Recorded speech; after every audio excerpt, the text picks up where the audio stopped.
From Carolla One Studios in Glendale, California, this is the Adam Carolla Show. Adam's guest today, Chuck Liddell. With Gina Grad on news, Paul Bryan on sound effects, Dr. Drew stops by, and we'll play a round of Totally Topical TiVo Trivia time today. And now, Lynch thought of a killer 420 intro joke, but he was so high he forgot to write it down. Adam Carolla. Yeah, get it on. Got to get on a terrific mandate. Get it on. And welcome to ACS, as we call it here. We love that you listen. We love that you share with a friend, right, Gina Grad? That's right. And Paul Bryan. Is this a joke? Dr. Drew is in studio because Dr. Drew was just bounced from the L.A. Board of Homelessness. That'll show you. I know. If we're trying to dedicate some time and offer my services, how dare I? For free, right. So what was that process? You were nominated. So the process was, I've been worried about this problem forever. I mean, these are when you walk out on the street, it's apparent what's going on. And I talked to a lot of homeless people, a lot of people who work with homeless people, and it's the population I treated for 30 years. I know exactly what's going on. They end up on the street if you're untreated and they die.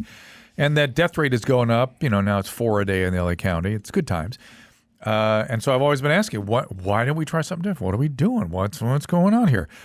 And Catherine Barger, who is a LA County Board of Supervisor, came to me and said, "Would you like to be on this commission?" I'm like, that sounds tedious and awful. It's a committee that just allocates billions of dollars, but it doesn't. I'm just not interested in sort of the administration of money and clearly something's wrong. And I just didn't really be part of it. I said, look, I'm interested in changing the laws in California so clinicians can help people that are sick. The laws prevent us from helping them now.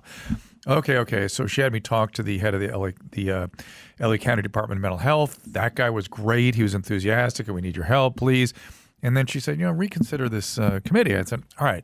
Then I thought, where do you know her from? How, is she? Catherine Barger? Yeah. She's my representative. She has appeared on my Fox 11 show many times and just known her over the years. And she used to work with Mike Antonovich, and she used to come to Pasadena Recovery Center when we would put on events. He would always support stuff, and then she ended up replacing him. And so she knew I was, I worked in the field, and she knew I was interested in this population, trying to do something. And then I was sitting there, I was thinking, oh, she wants to throw somebody in there who's got a different point of view and to mix things up a little bit. I said, all right, I'll go. I'll go in with an open heart and open mind, try to learn about what they're doing, see if I can learn as much as I can, because I should know what they're doing. I want to know about it. That was it. That was the extent of my experience with it. But it created national consternation. Because I'm a homeless hater, don't you know that? Right. Homeless hater. That's the acronym I now bear. Well, a couple of things. First off, it's always just a foregone conclusion that anyone they nominate makes the cut. Always been that. Always been just perfunctory. Right. Also, there's 10 people on the committee, and too. What the F am I going to do? I'm just going to sit and listen for a year and try to figure out what they're doing. What's one person out of 10 going to do to that committee? Well, what are their? We can't take that chance. Well, the fact that none of them are clinicians, not one physician that are serving a community, they're dying at the rate of 4 a day. Mm-hmm. They're fearful of a clinician seeing what's going on, I guess. Well, what if you did this for infrastructure and bridge construction? So you have these 10 yentas all in a room. None of them have an engineering degree. Or construction or anything. No one have a background in any of that. You go, you get out of here with your engineering degrees and your construction background. We know what we're doing when it comes to building a trestle bridge. That would sound insane. Yep. This sounds equally as insane. Well, they're doing a great job. They clearly are going in the right direction. Do they think they have it under control? They should double down. Yes. That's interesting. Also, as I was saying to Drew on our podcast, these self-anointed homeless advocates, what the fuck are we listening to these crackpot extremists for? I'm a homeless advocate. So that means you're what? Like I said to Drew, because I brought Philly cheesesteak here today. Oh. I said... Who, by the way, nearly saturated me in his saliva. Yes, that's why I was trying to bring him in He's here. Dripping. Yeah. I'm an advocate for my dog, Phil, but that doesn't make me a veterinarian. Right. It doesn't mean I have any expertise in dogs. It just means I'm an advocate for my dog. Yeah. And you love him enough to stay out of the way and give him to the experts if there's a problem. I would take him or dispatch Olga to take him to the vet. So This no expertise on the board meets zero fucking results. I mean, Meets, why would this guy be so threatening to you? Meaning me. What is so threatening? Well, perhaps you would disrupt whatever it is, whatever grift they're currently portraying on the taxpayers. I guess I'd like to go in and see and figure out, and maybe try to. Yeah, but what things. are you're running a grift, and you want some innocent auditor coming in and checking receipts? Right. I don't think so. I mean, they're just going to squander more and more money. As somebody called our show and showed us a tweet that Gavin Newsom sent out that we in California should be a model for the rest of the country. Other states need to follow our homelessness. They need to follow model. our Physical lead. model, like of beauty? No. What we're doing is a model for all other states to able to develop their homeless response. Absurd, of course. I don't know that he thought it was absurd. Has he walked outside? My question with politicians, especially as it pertains to California, which is whether it's sofas and trash and box springs and graffiti, or it's them in bumper-to-bumper traffic, or it's homelessness, do you not drive around? They do you must not see things? They must not. If I was, the mayor of Los Angeles and I got in my car and I traveled 2 miles and saw 1,000 tents and potholes and graffiti and traffic everywhere, I'd be going like, what the fuck is going on in this town that I reside over? What can I do? Well, and at the very least, you'd think with the narcissism of people in politics, like, Newsom or Garcetti, if you are a true narcissist, you think, well, this reflects badly on me. I don't want to take the heat for this. It would be a nice component of narcissism that is rarely exercised. Narcissists don't see things they don't want to see. The things they don't want to see, they don't see. You would just think that if there's encampments all over your neighborhood, you think, oh, I don't want to be blamed for this. I don't want to look bad. But you're right. That might be too much introspection. Or you just say, this is good. This is what we want. We're making progress. This is how we want people to be treated. But I was doing an interview on a radio show, John Phillips, I think, just moments before I came in here, and I said, it's now getting to the point in California where the homeless might pull up stakes and head to Texas. And then I said, and I mean literally pull up stakes. Like their tents are pitched in every park. They are going to have to pull up stakes. We've now returned to that quaint time in history where people pulled up stakes. Speaking of quaint time, people have been trying to get me to get into politics, and I was just thinking, I remember on the back of covered wagons, California or bust, right? California, you have to cross the or to is and add on ed. California is busted. California is a fucking mess. Well, there is a conspiracy theory floated by our friend Mark Geragos, which is from the LA Times, or in response to your story, as the LA Times reads it. And I'll let Dawson read the article, but then I'll get to the conspiracy theory. Is another one I have to suffer through? You're going to suffer That's through what I LA do. Times article? And then I'm going to read you a Tom Shales review of Loveline from 1997 after that. That one's a little more, that one's a little better for you. Before you get into this, though, let me just be super clear. Is this a joke? Hang on, my friend. Not interested. Listen, this is the reason we have homelessness is from a 1965 act that mandated the destruction of the state mental health systems. And in response to that destruction, no one ever made plans for what to do with the patients that came out of the mental health system. They went to the streets, the nursing homes, and the prisons. They belong in none of those places. And now they can't go to the prison. Good. They should not go to the prison. I'm being fucking accused of saying I want to criminalize homelessness. Fuck you. Go, Drew. I am not interested in that at all. Well, they do not belong in the prisons, but they equally do not belong in nursing homes or the street. They belong in proper environments for care with a continuum of care to restore them to health and productivity, which is not hard to do if you just fucking do it. Well, we only have $3 billion. So I don't know if $3.5 billion. How dare you. $3.5 billion. And I will say this. The reason we have homelessness is for the reasons you cited, but it's also because we have homelessness. We are a society that works cyclically and sort of in trends. So you have, it didn't start at the park that we just bulldozed. It didn't start with 7,500 homeless people. It started with one tent. Somebody kept walking and didn't do anything about it. Then there was another 10, and then there was another 10. It's sort of like in an esoteric way, it's like transgender. Why is there so much of this going on, or we're hearing so much about it? Because it is. You know what I mean? The more it's out there in the zeitgeist, the more it leads to, it begats itself, essentially. So that's part of it. Go ahead, Dawson. Nomination of Dr. Drew for Homeless Commission is pulled after outcry. Can we stop there? I don't read these articles. You make me suffer through them. You've coached me up not to read any of this BS. I know, but it's and then I come in your show and you read it to me. It's good content. You don't good think pod. A celebrity doctor Let's just go back to Pepe Le Pew. It's much, much better. nominated to a local homeless commission has been pulled from consideration after community members objected and mounted a hashtag Dump Dr. Drew Twitter campaign, accusing him of promoting policies that criminalize homelessness. Right. They go celebrity doctor. They don't go local physician. Or they go so-called They doctor. go so-called doctor, which I like as well. But by the way, how much clearer can I be that I'm not into that? How much clearer can I be? Can't be. Well, Can't the be clear. same people call you a so-called doctor, Right. say Dr. Jill Biden. Right. So that's all you need to know. Go And ahead. Dr. Barbara Ferrer. That's right. Yeah. Well, Los by Angeles- the way, I wanted to bring this up because I was talking to Mark Geragos about Barbara Ferrer, health, county, health, whatever. Mm-hmm. He said not only when she makes these insane proclamations, she should be, if there's a court, she'd be cross-examined. But he said she wouldn't pass voir dire. She wouldn't be able to be vetted as an expert. Right. If this was a court of law and you said, here's an expert on infectious diseases, they'd go, no, she's not. No. Social work, maybe. Right. So that's interesting that we have someone who's leading Los Angeles and wouldn't even make it onto a stand as an Right. expert. Sorry, go But ahead. quote unquote, Dr. Drew. Right. Los Angeles County Supervisor Catherine Barger announced Monday evening that she had withdrawn her nomination for Dr. David Drew Pinsky, more commonly known as Dr. Drew, for the Los Angeles Homeless Services Authority, a 10-member commission appointed by city and county elected officials.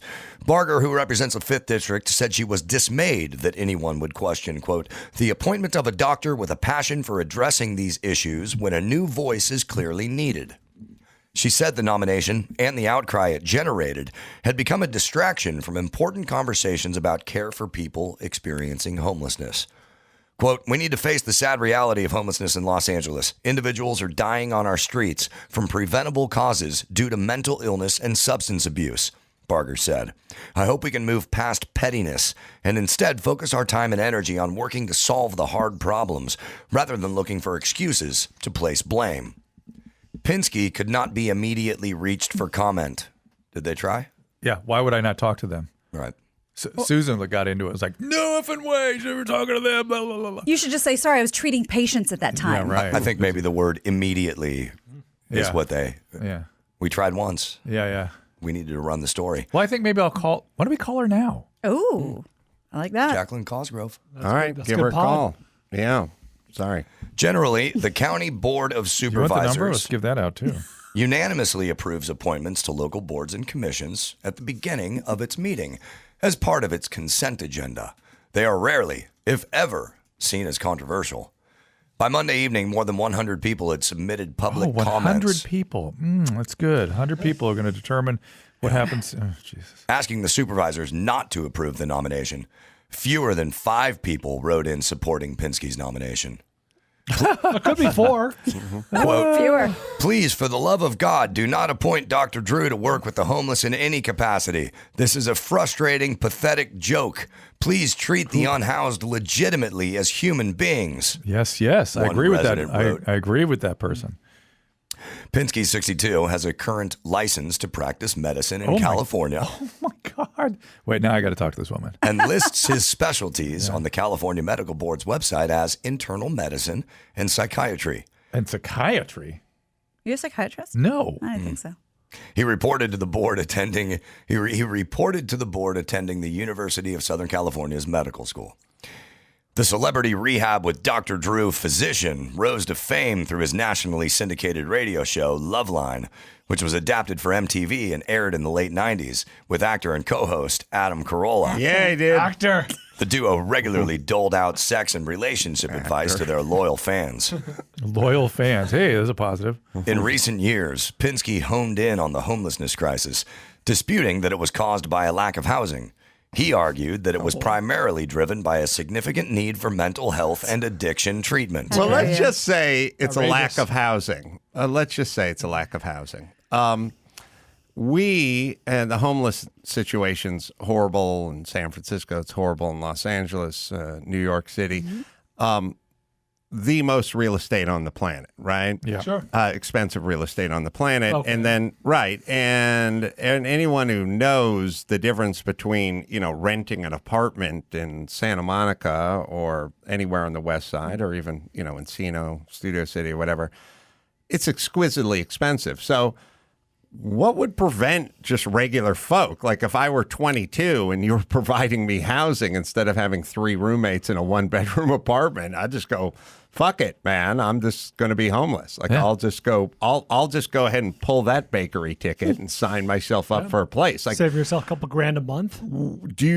how many more people would come here if it was just like, all right, we're going to start building housing and we're going to start creating housing and we're going to do that and all that goes along with it? How many people from around the country would just show up and go, fuck it? Yeah, I'm going to California. When we talked about the beachfront property they're building, I'll take one. Sounds great.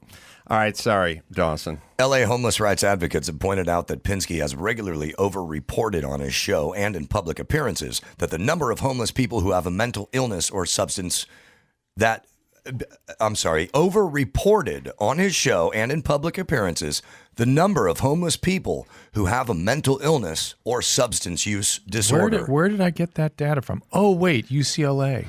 78% is their number. And by the way, I don't know if that's the right number or not. I don't care if it's 5%.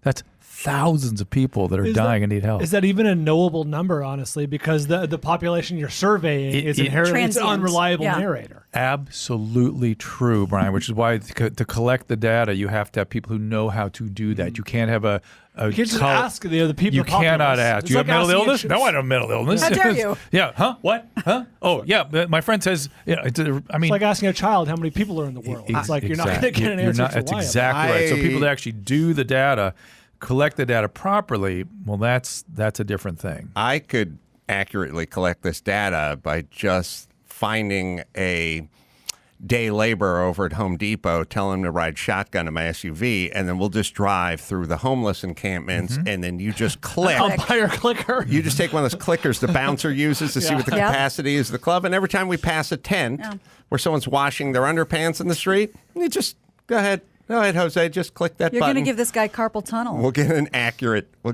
number. Pinsky said in an interview Friday that he'd known Barger for more than 10 years and wanted to be on the LAHSA commission to learn and offer his professional insight after working in the addiction field for several years. Several years. Several. Like 35? 3 decades. Several Oh, my years. God. Quote, every day I wake up mortified about homelessness in LA County, said Pinsky, who lives in Pasadena. I talk about it with a lot of people. I talk about it with people who will listen, and Catherine Barger is someone I know, and I've just been expressing my gravest concerns about the lack of progress and the continued body count. She suggested I serve on this committee. The appointment not only That's all true. That's the first true thing in the whole thing.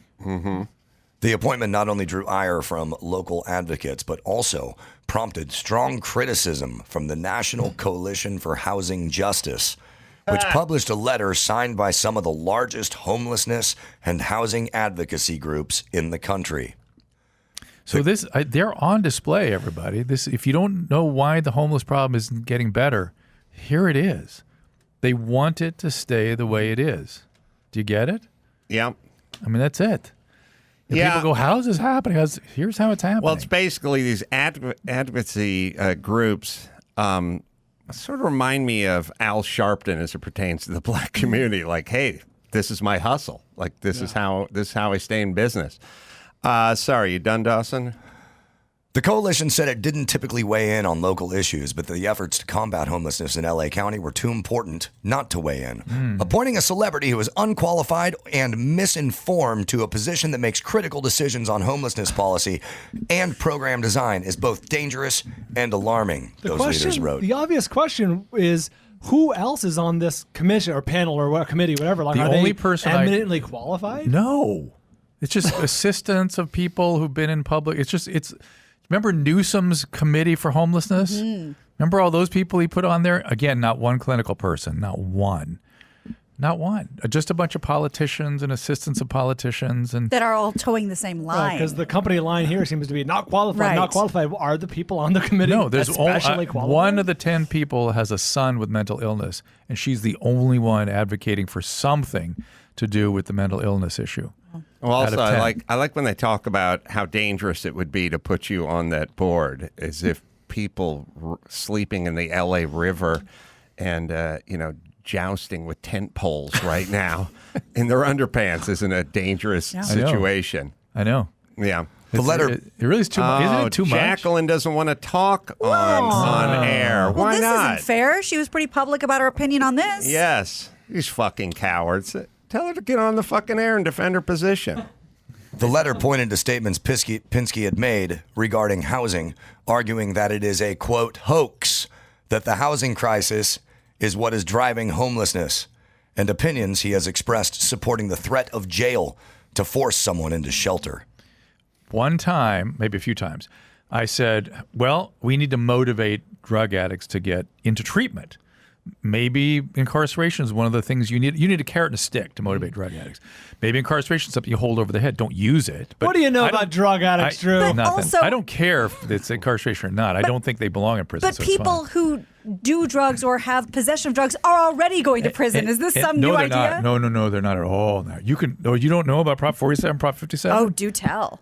You can use drugs, traffic drugs, and steal to support your habit in California now. I gotta go. Yeah, well, that's all my patients came here for that reason. Chemotherapy count? Yeah.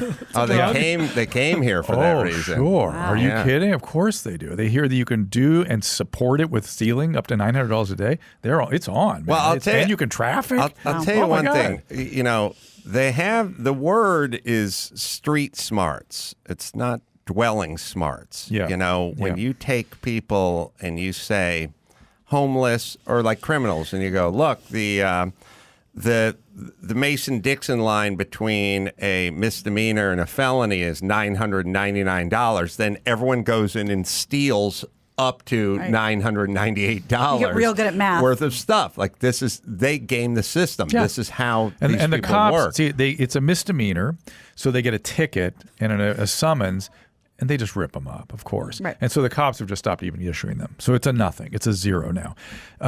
Listen, for the record, I'm in favor of legalizing all drugs as long as we do something to deal with all the addiction we create. And here's the biggest misconception. That's all I emphasize. Why this woman won't come on the phone? There's What's her name again? Jacqueline Cosgrove. Jacqueline Cosgrove. Send Too her big letters too at the big LA a coward Times. to come on and talk to Dr. Drew. She can speak to him personally not well, about this. Gina, everyone's a coward. She couldn't immediately be reached for comment. No, she commented. She commented to Chris right now. Yeah. But here, everyone's a coward. I call all these people up. I want to get them on the phone. Go, hey, what's going on? Yeah. They're fucking cowards. They won't even get on the phone. Imagine that you're a reporter and you won't talk to the subject of your article. Yeah, of course. Of course. Of course. They have one more very big rock to throw. Stop. Will you Okay, stop? go. You're wait a minute. killing him. I had something else to say, though. Hold on a second. What was it? You made me forget all this BS. Yeah. There's what I emphasized to her was the biggest misconception people have is that addiction is a static condition. Hey, man, they're living their best lives. They do drugs. Who cares? It progresses in all cases, particularly opiates, and it progresses to death. Period. And so to pretend that using drugs is a static phenomenon is false and a misconception, and it is the prevailing idea right now that has people dying every day. So that must change. And again, me in favor of legalizing all drugs, provided that we do something with all the addiction. All right. Well, Next time Jacqueline Cosgrove writes an article and you idiots read it, think about this article and think about what may be inaccurate in it. And to be fair, just cancel your LA Times subscription. Everybody. Why do you read that? It's all distorted. I've never had one interview with them that came out close to what I told them. Close. All right. Sorry, one more. Beyond his statements about homelessness, quote, Dr. Pinsky has promoted anti-immigrant rhetoric, claiming a large immigrant population coming in carrying parasites and tuberculosis has contributed to the public health challenges in homeless encampments. Oh, my God. What I've said, I'm sure, is that when I was a resident, we dealt with the immigrants from, and with no position, from the Civil War in El Salvador, where we saw extraordinary amounts of tuberculosis and parasites. Extraordinary. Well, if Jacqueline that was a long time ago. Cosgrove wasn't a coward, she could explain that last statement. Where that came from. That's incredible. Came from a good place. Anti-immigrant. They just go for There's everything. no such thing as them not working race into everything all the time. And by the way, intellectually, it is so weak. It is so dishonest. Jacqueline, make your fucking point. Dishonest. Don't call people a racist. It's a flat out They can't do lie. it. They can't have a dispute with someone. They can't go after someone without weaving it in. If she was talking about water conservation, she would eventually bend it back to racism at some point. But that's what they do at the time. It's incredible. Do you remember what I think it was what Candace Owens said in your interview about the article that air is now racist? Oh, yeah. Oh, sure. Sure. Well, All right. if I'm an anti-immigrant, I am an immigrant. I'm an immigrant family. What do you? Wrong my kind. family ran away from the Ukrainian genocide. And by the way, I take great issue with them talking about my heritage, and that's racist. That's right. In fact, not only is it racist, it is specifically denying the Holocaust in that That's statement. right. I see how you Because got there. my family was subject to the Ukrainian Holocaust, and that's why we came to this country. How dare they deny that That's Holocaust? right. She's a Holocaust denier. Sequel's never as good. All same right. thinking. Drew, last, so I'll circle back to Mark Geragos. Mark Geragos is, it takes a criminal to think like a criminal. You know what I mean? That's why he's so good at what Good. he- Let's what get he him on. does. Let's get him on the horn. He sent me a text that Drew was on where he is wondering if this isn't a preemptive strike against Dr. Drew possibly running for governor. So the Los Angeles Times is not going to endorse Dr. Drew. What? Because they want more of the fucking same. Yeah. All right. I don't know why we're on the precipice of the cliff, but LA Times wants us to go off the cliff. So they're definitely think we're not off the going to cliff. endorse you. We're in free fall. And I was watching 60 Minutes a few weeks ago, and they did kind of a preemptive hit on Ron DeSantis, of Governor of Florida, because they think that he may be a shoo-in for president or run for president. God, I wonder if I should sue them for that anti-immigration stuff. It seems a Ask little. Mark. Ask Mark. Well, let's do a suit. Seems like it could be a little preemptive strike on you. Start laying the groundwork in case you throw your hat in the ring. I thought he was onto something, but let's get him really going. Let's see if he wants to sue the LA Times with me. No. Slide over Seriously, a glass of Don are you- Julio and see what he thinks. Yeah. When are you going to talk to him? I'll talk to him whenever I want. Well, talk to him this afternoon and tell I'll him we hit should do him a up. suit against this anti-immigrant thing. I'll go, Particularly is deeply disturbing. It's hey, so Mark, far off the mark. Drew wants you to sue the LA Times, and Mike says he needs the big plane because we're going to Orlando to do a corporate gig. All right? Thanks, bud. Loving you. See you at your house for Don package deal. Julio. All right. Well, man. Drew is fired up. Fired up. The stuff you. Why are you laughing like Zapata? Why is it funny to you? You like dragging me through this stuff? Of course He's not. flying under the radar. Mm-hmm. This is great. So what should I do with all this? Any advice? I don't. Look, here's the way I would approach it. Yeah. I would approach it like you're dealing with a child. Yeah. When the child says, Call Cosgrove when I leave here. yes, That'd be call great. her and talk to her. She's not going to talk to you. That's my Well, she prediction. probably will. All right. Here's the way it She works. answered the phone for Chris. If you say to your child, we're eating meatloaf tonight. Yeah. And they go, I don't want meatloaf. Yeah. And you go, fine, we'll have chicken. That's a reasonable conversation. Now we're at the point with these people where they go, I don't want meatloaf, I want cotton candy. And you got to go, okay, there's no dealing with you now. Like we're not going to even discuss that. That's not a conversation Well, you we're hate going to kids. have. Right. That's where we're at now. Yeah. So you no longer can treat them as contemporaries or adults or even professionals. I already was sort of in that mode. It doesn't. They're imbeciles. Yeah, That's you what it is. At a certain point, you just can't even deal with. Well, it. and I don't think we can understate this enough. The hypocrisy of somebody who wrote this article in a public venue for all to read, Won't come who on. will only talk to you in private. I know. That is That's right. insane. Yeah. All Well, right. they're all cowards, and here we are. We have a real problem with cowardice right now. Real All right. problem. All right. We could talk about the Love Boat, but I know you got to hit the, Well, you what got to are we hit the talking bricks. Which particularly? Maybe I'll stay a the couple doctor.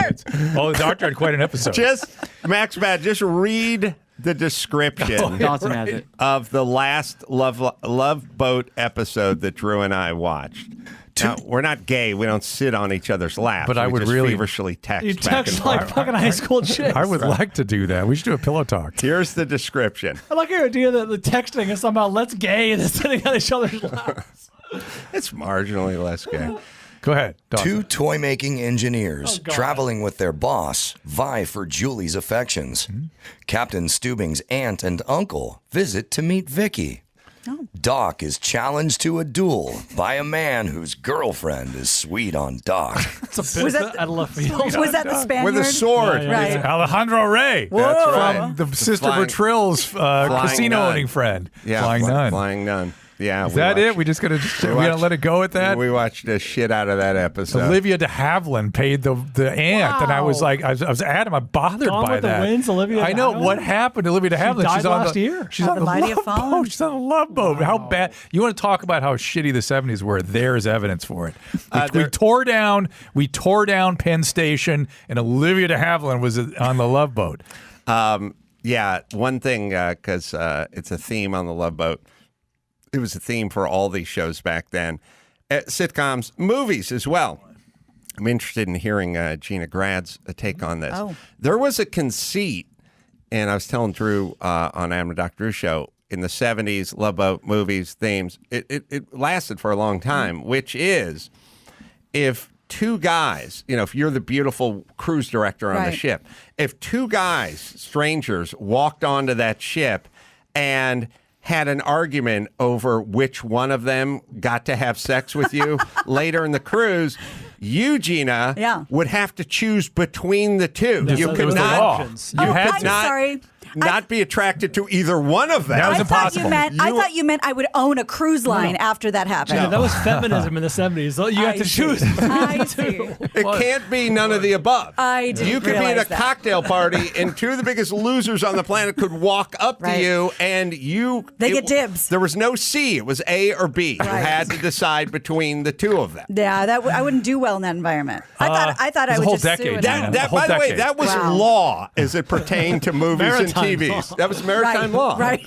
Well, even didn't even need a boat. It just movies and By the TV. way, the woman never went like, I don't know either one of you. Yeah, get the fuck away I'm from me." engaged. Right. Like, I'm lesbian. No. Okay, the rules have been established. And you know what? That begat in the 80s in every movie the idea of no matter how creepy you are, how annoying you are, if you just wear her down, she will eventually kiss you. That went right. that goes without saying. Yeah. And The sexual assault was encouraged. you Oh, would absolutely. be, and not only do you have to choose between these two suitors, you are equally as interested in both. Depending on, so you could be out to dinner with one of them, having a lovely time, and then I could walk up and hand you a bouquet, and you could go, "Oh, Right. what is Cute this?" violins. And then he would grab another bouquet and hand it to you, and you go, "Now I'm back." What's wrong with you bitches? It's us. Put Because, that on a loop. only bitches wrote for the Love Boat. All right, see you, Drew. All right, bye. Don't drive angry. There's no option right now. You know what?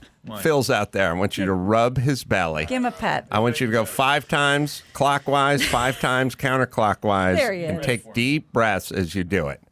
Look at that That'll pup. put you in a state that's suitable for Who's driving. the psychiatrist now? Psychiatrist. I didn't know that. Well, we're going to get the Chauvin verdict in any second now, and I think Geragos is probably going to weigh in as well. So that's interesting. First, let me tell you about Liquid Death. Oh, man. Oh, the strange tall boys of water. And they look like a beer, but they ain't. It is Liquid Death. It's...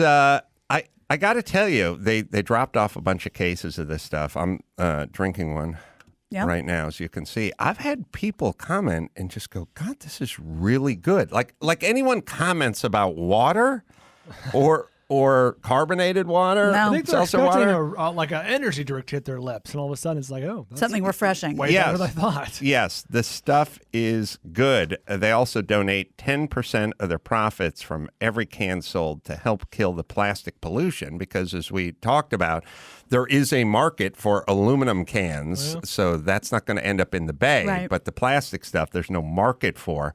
So they're doing what they can. Phil wants in. Do you want me to open it? Yeah, open it up. He'll get it open. Liquid Death is available at 7-Eleven nationwide. So go to your local store and pick some cans up today.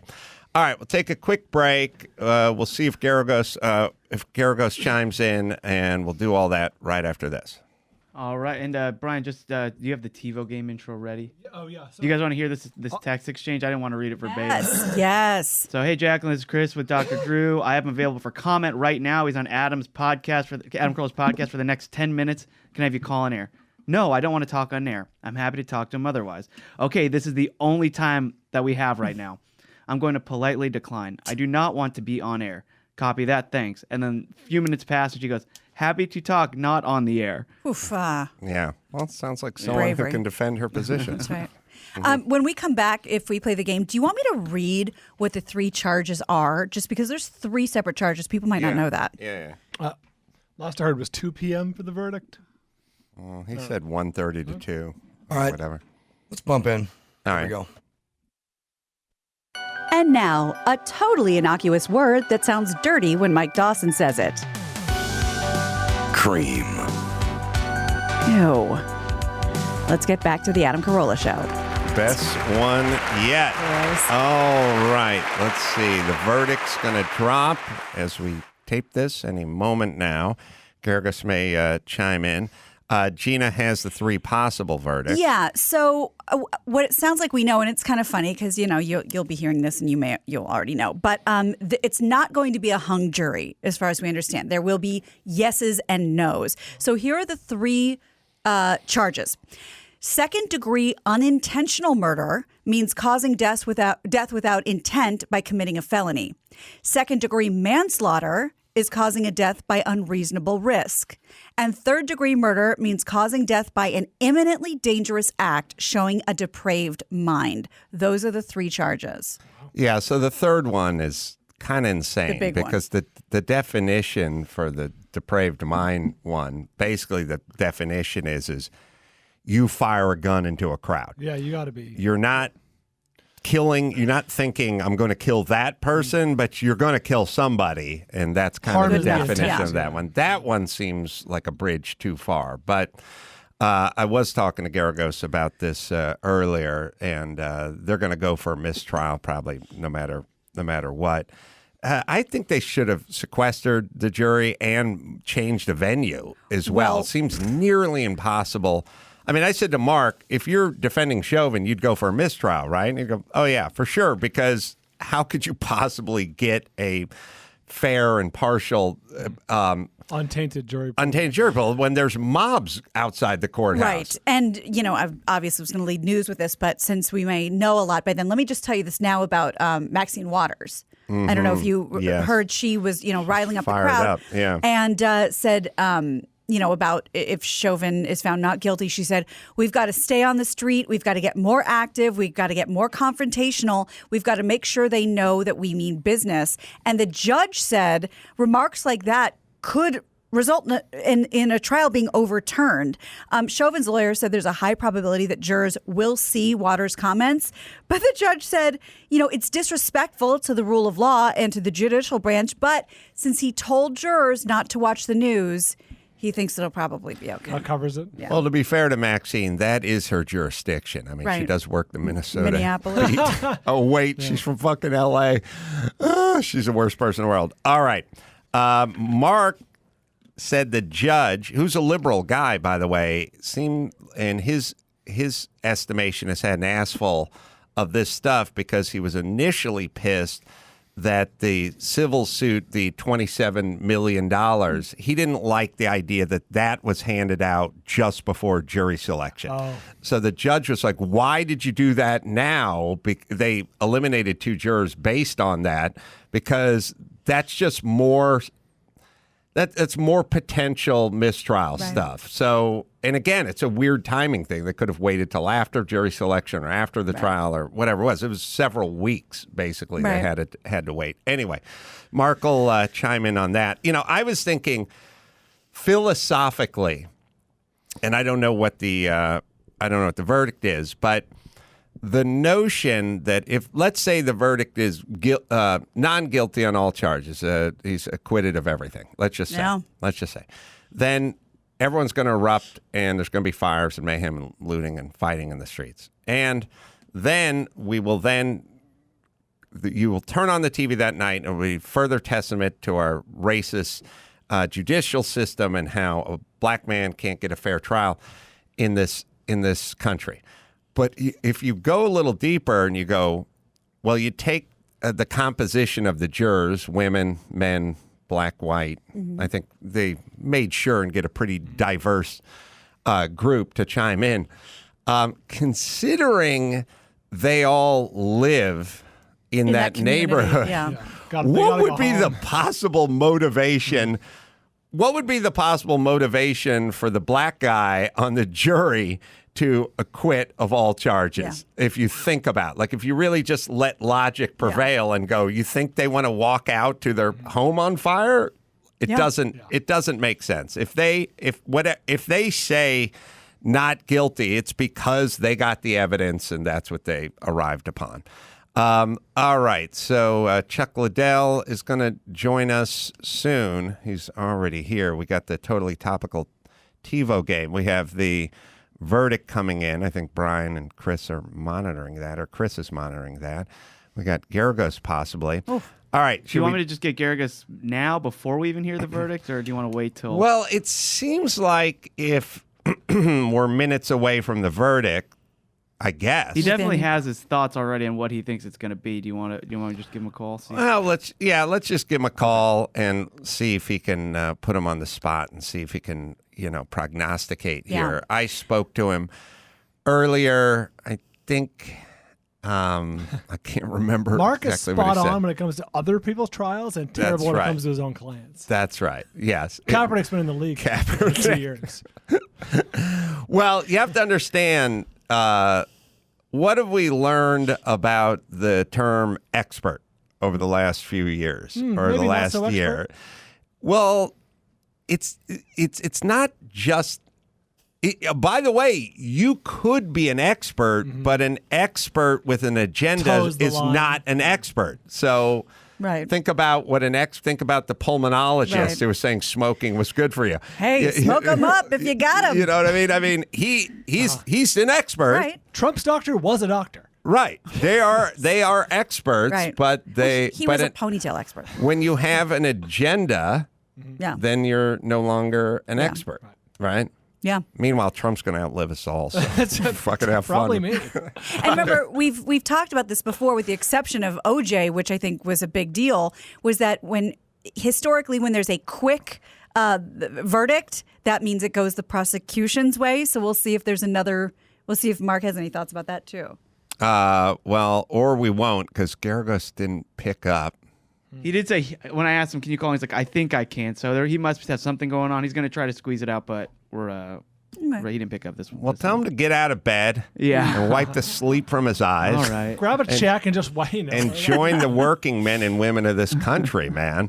All right. Should we do the TiVo game in that case, Dawson? Let's play Totally Topical TiVo Trivia time today. Okay, these are the exact descriptions and first to 5 wins. God, I hope it's that Love Boat episode. And you're I'm going to fucking crush Buzzing, it. I will buzzing with crush your it. name. and you're Pete. Adam will be playing as Pete. An idealistic FBI agent is enlisted by a government task force to aid in the escalating war. Brian. Brian, This is Zero Dark 30. against drugs. Oh, no, it's my favorite movie. Gina. Okay, go ahead, Gina. I think I heard Pete. Go. I think just I go. heard Pete, but Gina Get it wrong, said and then I'll so chime many in. times. Go, just go. Oh. I whiffed on this I know. one. Just forget the name, and you'll I'll do get to it. go. Medellin. Close. Sicario. Sicario. From 2015, it is Sicario. A pretty, popular teenager can't go out on a date until her ill Brian. temper. This is Pete. this is 10 Things I Hate About You. 10 Things I Hate About You. From 1999. Ah, damn it. Larry Miller. A pragmatic U.S. Marine Pragmatic. observes the dehumanizing effects the Vietnam Platoon. the Vietnam War has on his fellow recruits, from their brutal boot camp to the bloody street fighting. Pete. Brian. Brian, This is Full Full Metal Metal Jacket. Jacket. from 1987. God damn I it. guess he is pragmatic. I never really thought of it. Matthew Modine is pragmatic.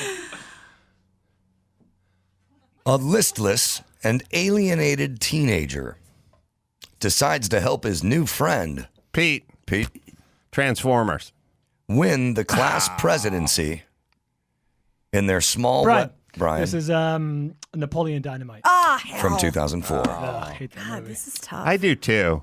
We hate that movie because it was No, just overhyped. Yeah, so it's okay. It's fine. I guess I kind of enjoyed it, but the hype was fucking outrageous. I can throw a football 3 miles. That's so entertaining. think I throw a football over them mountains. Uncle Rico. In the colorful future, a cab driver. Brian. Brian This is with Mila Jovovich. Gina, It's The Fifth Element. Shit. from 1997. Oh, man. That was a good pull. Actually, The up and coming pool player. Brian. Pete. Oh shit. Brian, I wanted 2 movies. I'll say The Color of Money. Yeah. plays Damn a it. long-time The champ Hustler. Yeah. from 1961. It is I was The going to Hustler. say Color Money, too. I didn't hear Pete. The lives of 2 mob hitmen. A boxer. Pete. Shit. Oh, Oh, I know what this is. Made. A gangster and his wife. And a pair of diner bandits. Oh, Gina. Gina. Pulp Fiction. From Oh, 1994. good call. Yeah. I was thinking On the Waterfront. A decisively average American is selected as a guinea pig. Brian. Brian. Pete. Idiocracy from Deep. From 2006 and for the win. Wow. Idiocracy. It's so much harder to cheat when you're in studio. Tune in for more Totally Topical TiVo Trivia time. Tomorrow or Tuesday. Idiocracy is so great. I is. love it. And not only is it gets better every year Yes, It gets a little more Truer. prescient. we inch toward Yep. that. It's going to be a documentary soon. Absolutely. It shall be. It was fanciful 15 years ago, and now it's going to be a documentary at some I point. mentioned it before. My favorite little moment of all the little moments is when President Camacho comes up for the State of the Union. Oh, the and best. he comes out and he's firing guns and all the shit. He goes, shit. And they cut to the teleprompter and it says shit. Yeah. Like that was his line. Yeah. It's So good. it's the little jokes, right? Shit. That's the best. All right, the Iceman Chuck Liddell is in studio. I think that guy would be home under the bed because of COVID, but he's ventured outdoors. We'll see how he's Taking a doing. risk. So we'll bring in the Iceman Chuck Liddell. I've got lots of questions for him. First, let me tell you about Geico. Do you own, do you rent your home? Well, you do one or the other. And you want to save some money. So how about you bundle your homeowners or your renters insurance with your automotive policy? Geico makes it easy to bundle those policies. It's a good thing, too, because we already have so much to do around the home. Go to geico.com, get a quote, see just how much you could save, and it is just that easy at Geico. That is geico.com. All right, we will bring in the Iceman, one of the pioneering legends of the UFC, Chuck Liddell, right after this.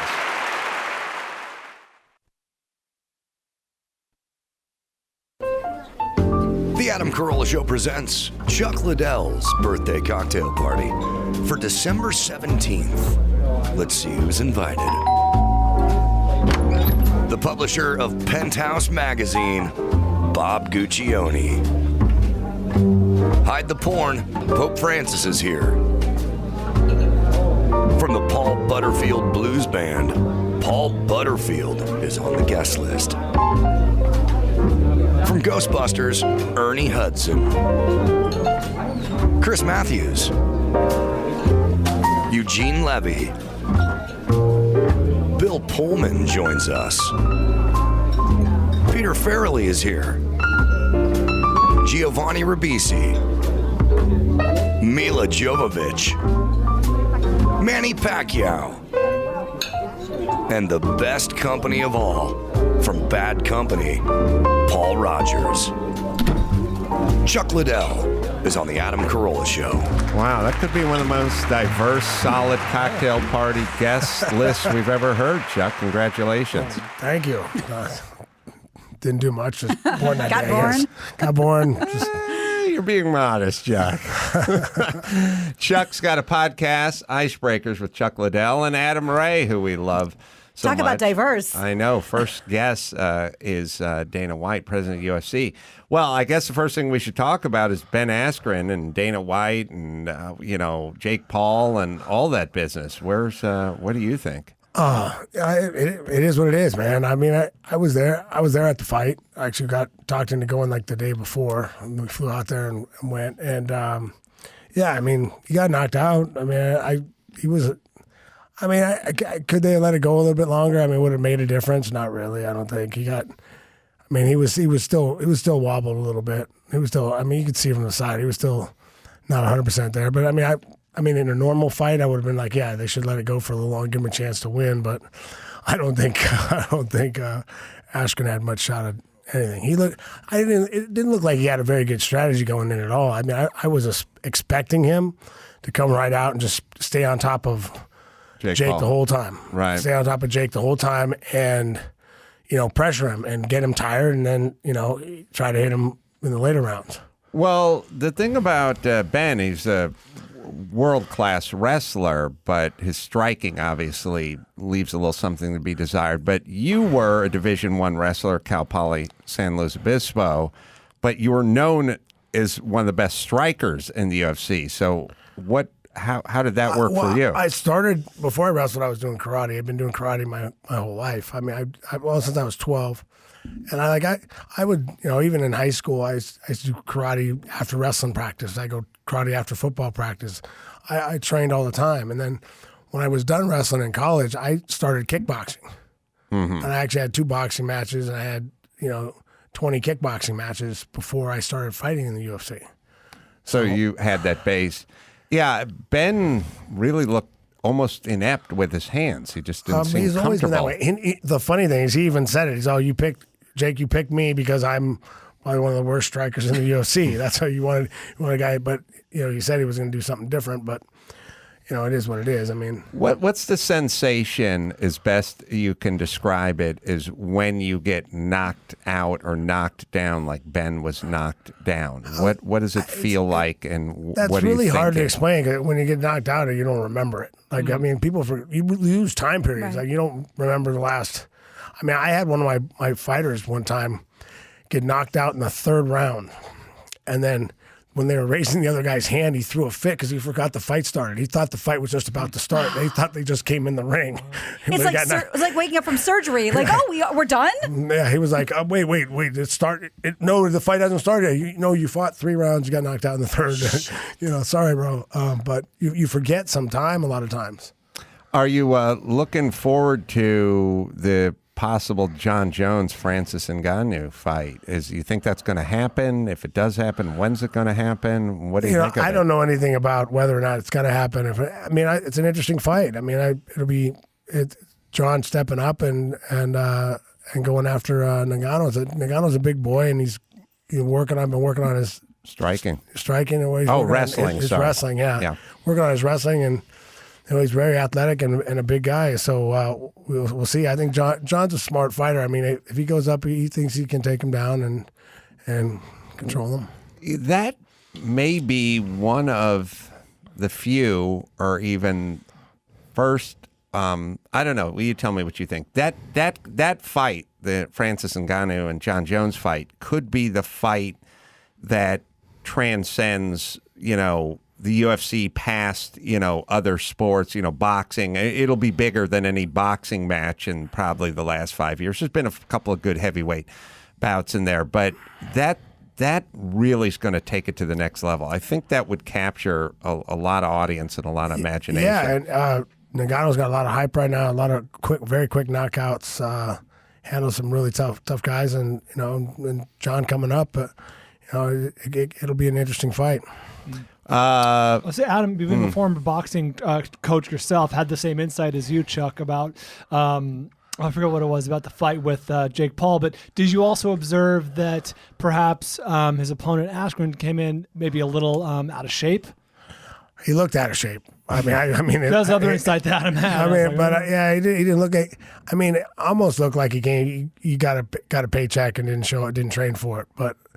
He obviously didn't have a game plan for it. He should. I don't know anybody that's seen him strike that it doesn't say you need to stay on top of him and not stand back and give him space. He should have never given him any space to throw punches. The other insight was letting the fight go a little longer. He said the same thing. They could have let it go. It wouldn't have made much difference. I don't think at all.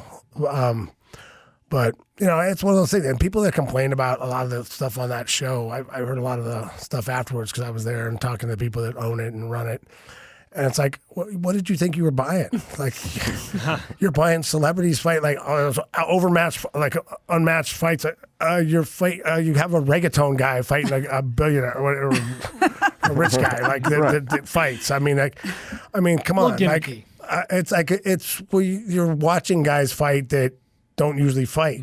I feel the same way about people when they go to the Subway sandwich joint. They order like the lobster bisque roll, and then they go, "This sucked." It's like it was $3. What did you think you were going to get? It was crab with a K. Yeah. If you want to go, if you're there for that entertainment, that's the kind of entertainment you're expecting. I did not expect anything more. Like, and actually, I like the fight with the kid. I forget the kid's name, but. The boxing fight with the kid, he dropped the kid with the body shot. It was a body shot. I don't think it was a low blow, but that was a decent fight. That was fun to watch as far as skill. The guys are actually real boxers. Prelim fight.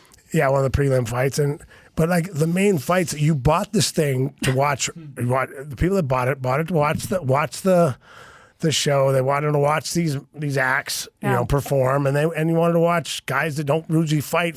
So that's what you bought. Like, don't complain about it. It's like going back and complaining about, there wasn't quality fights there. Well, if you want quality fights, go buy the UFC. Right. Buy a real boxing card. It's you fought Randy Couture 3 times and Tito Ortiz 3 times. Rashad Evans, Quentin Rampage Jackson, who. He was amongst the scariest when he was kind of in his prime. Let's see, Brian from A-Team. He played B.A. Were there any guys? Rick Shithouse. Alistair Overeem, as well. And you're not going to say you were scared of any of these guys, but were there guys that you're more concerned with getting into the ring? Not really. I always thought I could beat him. Like, whoever I fought, even after the fight, even when I lost, man, I know I did something like that wrong. Give me another chance. I got this guy.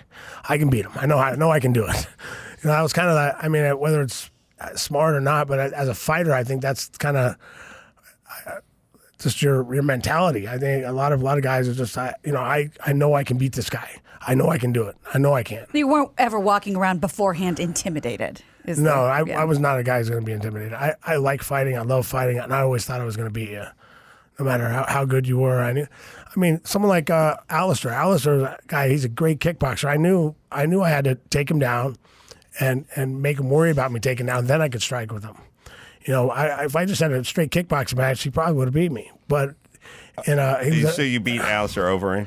Yeah, I knocked him out in, I think, first round. Alistair Overeem is another one of these guys. If Chris finds the right picture, he looks pretty good in his board shorts. Can't wait to see. I think you would. I'll be the judge of that. I think he would be a bit of okay All for right. you.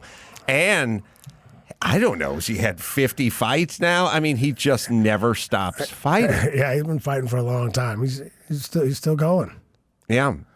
So for you, other than the podcast, what is your life like?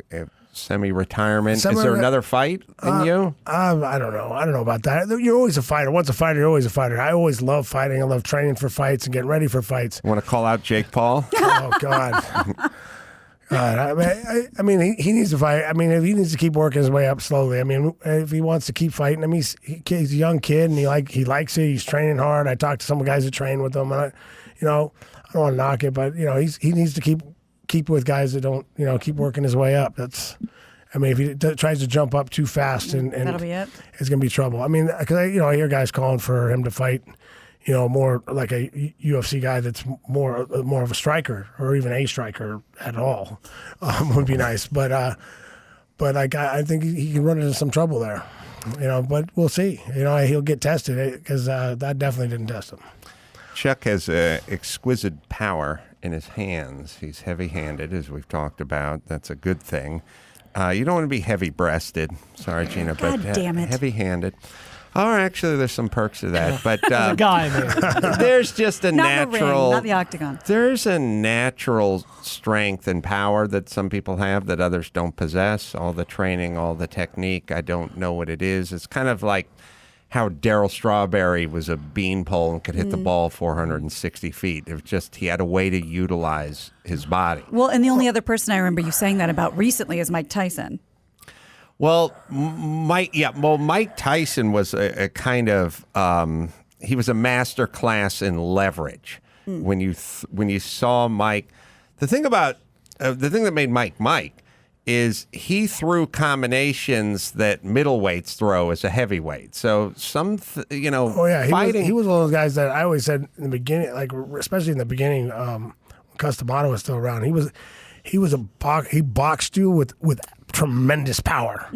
Right. Like I think later on in his career, he started just throwing power, a lot of power shots, and I think that's when he. There's an element of boxing which is there's a reason why gymnasts are all 5'1" or 4'9". You physically can't pull off what they're doing at 6'3".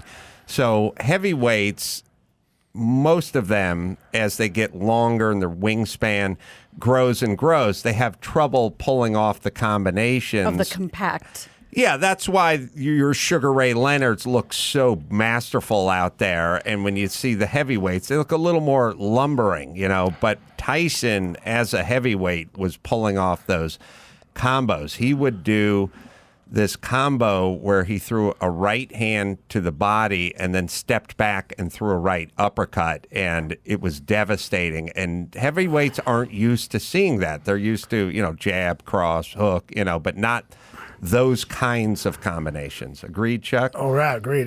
Tyson was really good at throwing those, getting inside and throwing those quick combinations, and you didn't know which one's going to have that knockout power on it, and he hit hard. Man. Well, I'm not telling anybody that, but everyone knows he hit he was a machine. It was fun to watch, man. What do you think about this sort of seniors tour with him and Holyfield and all that kind of stuff? I'll watch Jr. it. I was kind of disappointed the first show, not from the fight, but because that's what I expected. Watch them move around, but they didn't have a walkout. I missed the old walkouts. I wanted to see an old school Tyson walkout, and they just it was like 2 seconds. Like, okay, they're done. They just walked out. Damn it. Like where's that? I want to see that menacing walkout. Just get flashback to when watching them fight back in the day. It was really cool. How are the purses in the UFC now? I mean, they passed boxing, it seems. Yeah, I'm actually not sure. I'm not. I mean, when I was fighting, it was hard to tell because like for the commission, the amount I was getting paid said $500,000. But I automatically got more on the back end. I got more, like just for ancillary rights for each fight. So I mean, I was getting paid a lot more than $500,000 when they said I was getting paid $500,000. So I think the UFC really did that so they didn't have to negotiate against themselves. Chuck's only getting $500,000. What do you think one of your big Tito Ortiz fights or Randy Couture fights? What do you think it would get you now if that fight was scheduled for July? Man, I've been out of that side of it for so long. I'm not sure how much. I mean, but I think. I don't know. I really don't know how much they're paying now, but we would have got paid really well. Can I break Gina's in? got some breaking news. Sorry, I'm kind of communicating with Chris here a little bit. He started writing count 1 guilty, that was unintentional murder, and then just kind of gave up and said guilty across the board for the Chauvin case. Wow, for 3 too. With across the board. The firing into the crowd one. Yeah. Yeah, that seems like they didn't want the place to burn. I have a prediction. I say there's going to be some burning anyway. No? And Celebratory, like after the Like Lakers win? Yeah, right. No, I just feel like if you want to loot, you're going to loot. Well, we'll see. I mean, that's the way I feel. we'll see what the news looks like tomorrow. Thank God, because I was going to be riding piggyback on Chuck outside of the studio. I was literally going to have him carry me out to the car and then jog alongside the car as I tried to make my way home. Yeah, right. Yeah, that's what I was thinking. I was like, pulling man, I left my gun at home. It's all right. You brought I think you'll be all right. brought your fist. Yeah. And I got my killer dog, Phil, Right. here. Yeah. If you wake him up. He's laying on somebody right now. I have to ask. We generally do tend to ask this as a joke at some point, but we got to know. I think I speak for everybody. Are your fists registered in any state? I've heard that before, but it's not. I think. I mean, it's. Don't say it's an urban legend. No one's said that. I mean, I'm held to a higher standard of excessive force. I'm held to a higher standard. I gotta because you have to convince a jury that you're in fear for serious bodily injury. Sure. So if I come up and punch a guy, like if I go up and punch him, like Please don't. Please do not. Please do not. I mean, how am I supposed to convince them that I was scared he was going to hurt me? Actually, that's really insulting. I was really scared he was going to hurt me, so I had to hit him. Brian was coming right for you. But I say like if someone's attacking my wife or my kids, I have every right to defend them, and it's a lot easier. I was worried about their safety, right? And no one's going to question me whether I so it just depends on what happens. Okay. Yeah. So didn't like that. What fights? Yeah, he was pointing at Brian the whole time. What fights coming up in the UFC are you eyeballing? Are you excited about?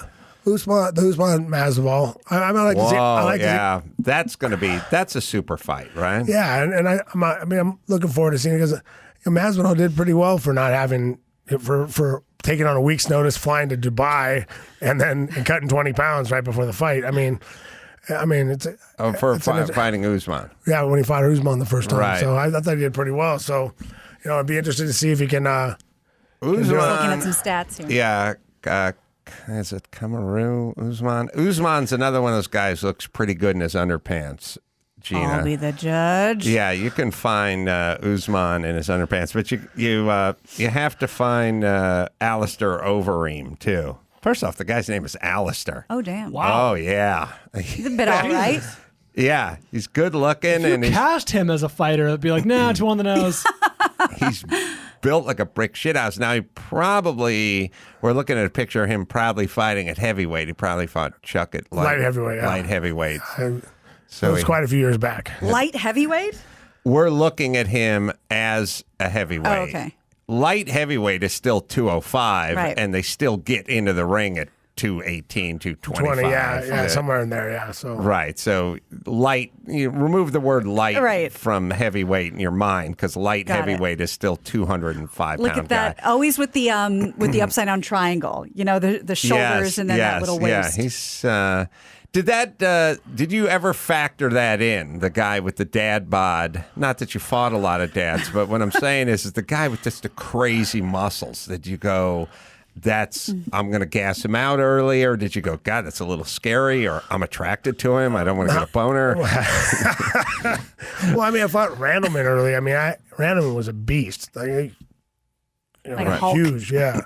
But yeah, I never really, I always thought size. I always felt like at 205 at least, if they're getting juiced up and big to get to that weight, I'm cutting down. By the time I think my last fight, my lean body mass was 204.5 or something, like when I got my body mass tested. And so, I'm fighting at 205, so you can't have much more muscle than me at that weight. Right. So Would you hydrate back up 15 pounds before you got in? Oh yeah, for sure. I mean, I'd be walking around 215. I didn't like carrying a lot of extra weight for a fight week, but I walked around most of camp about 225. But I get down to about 215 right before cutting weight. I cut 10 pounds at the end, water. What would can you walk us through that? I'm always interested in how you cut 15 pounds in a day. Yeah. 10 pounds, that was real easy for me. I'm fully hydrated. I put on plastics. It took me I break a sweat. I do a little sprints and break a sweat. And then I just kind of move around for about an hour and a half and just kind of just keeping the sweat going, keep it going. And I lose it really fast. It's just all water and it's really quick. I mean, there was times I had, the worst I did was in fighting was I did 19 and a half pounds in less than 24 hours. and it was a day of weigh-in too. I had to weigh in at 12 and fight that night. Wow, so you could be weak. Yeah, I was cramping a little bit going into that final, going into the warm up for the fight, but it turned out good. I kicked the guy in the head, knocked him out, so it was okay. Just to contrast, one time I did a year and a half of Weight Watchers, 12 pounds. 24 hours, 19 and a half pounds. Yeah, well, 19 and a half, but they don't stay off. Okay. they don't stay off for long. I get you some chemo next time I want to drop 30 pounds real quick. What would you eat not right before, but what would you want in your system how long before you entered the octagon? Honestly, I try to eat normal, whatever the diet I'd had coming up to, because I didn't have a nutritionist for a long time coming into fighting. When I first started fighting in the UFC, a guy was helping me out with my nutrition, and he made a good point to me. He's like, look, man, you give me 8 weeks, give me one more day. After weigh-ins, just keep eating the same way we've been eating, and then after the fight, go and eat whatever the hell you want. And that made sense because I was used to wrestling. Because when we wrestled, you go make weight and then go eat all the junk you couldn't have while you're cutting weight, and well, now you feel terrible the next day. Because if I cheat on my diet, like I did a cheat day, we do a cheat day. I mean, the next day I feel terrible. Yeah, like a hangover. It's like a hangover from eating a bunch of crap. Mm-hmm. It was the best advice I ever got was just give me one more day. Just eat.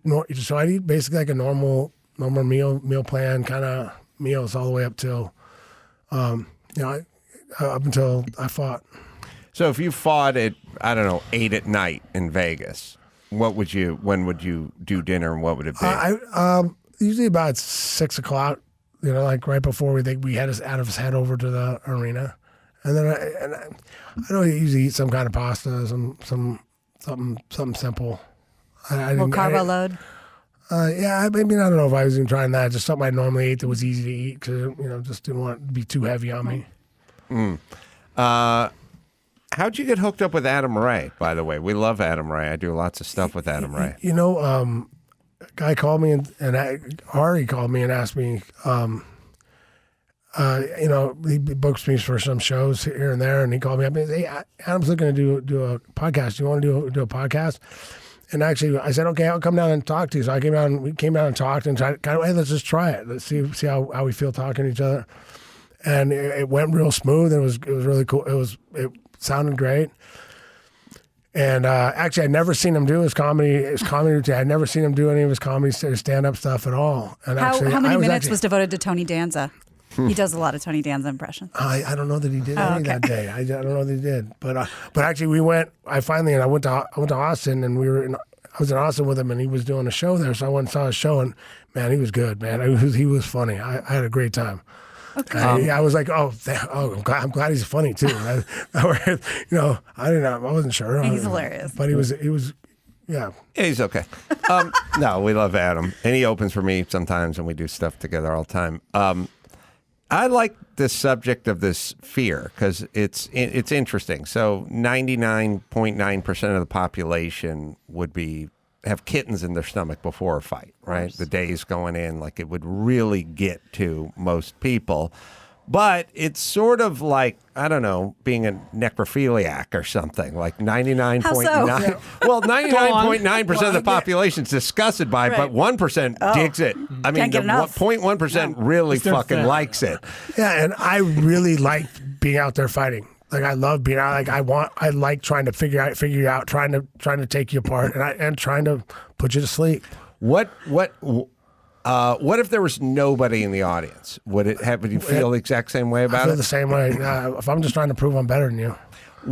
What percentage? Not to anybody else, but me and you. Is that that probably needs to be a component of all champions? But I always say it. This way, but you can tell me if you agree or disagree. So 99% of the population, you hit them hard and they go, shit, that hurt. I don't want that to happen again. And then the 1% goes, fucker, I'm going to get you back. That's that mindset. That's the fighter mindset, right?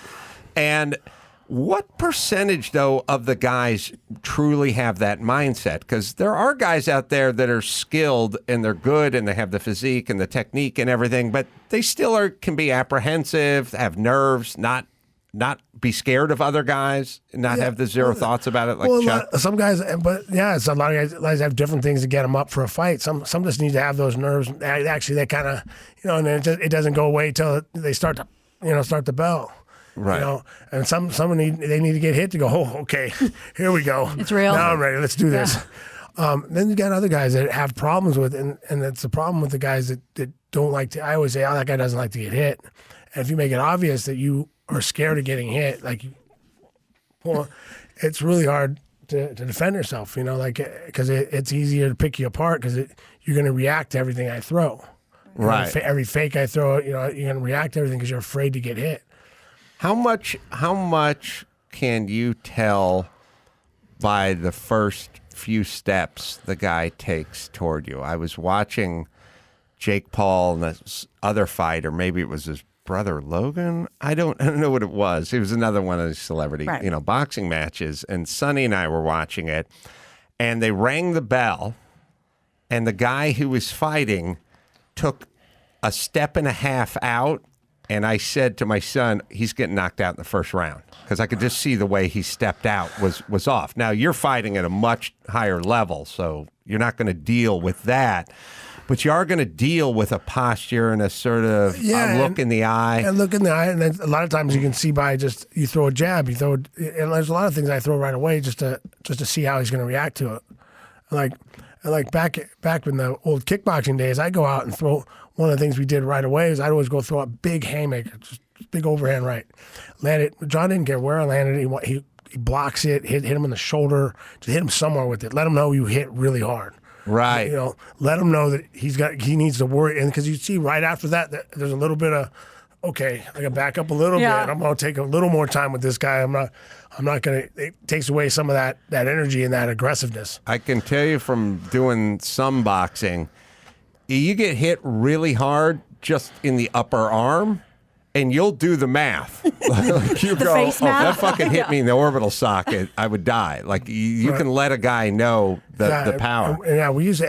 And nice thing about later on in my career, I didn't have to do that much because people already hurt. Like people, your reputation precedes you. Perceive me, and people take a few steps back and take a little bit longer. A little more careful getting close to me to take a shot.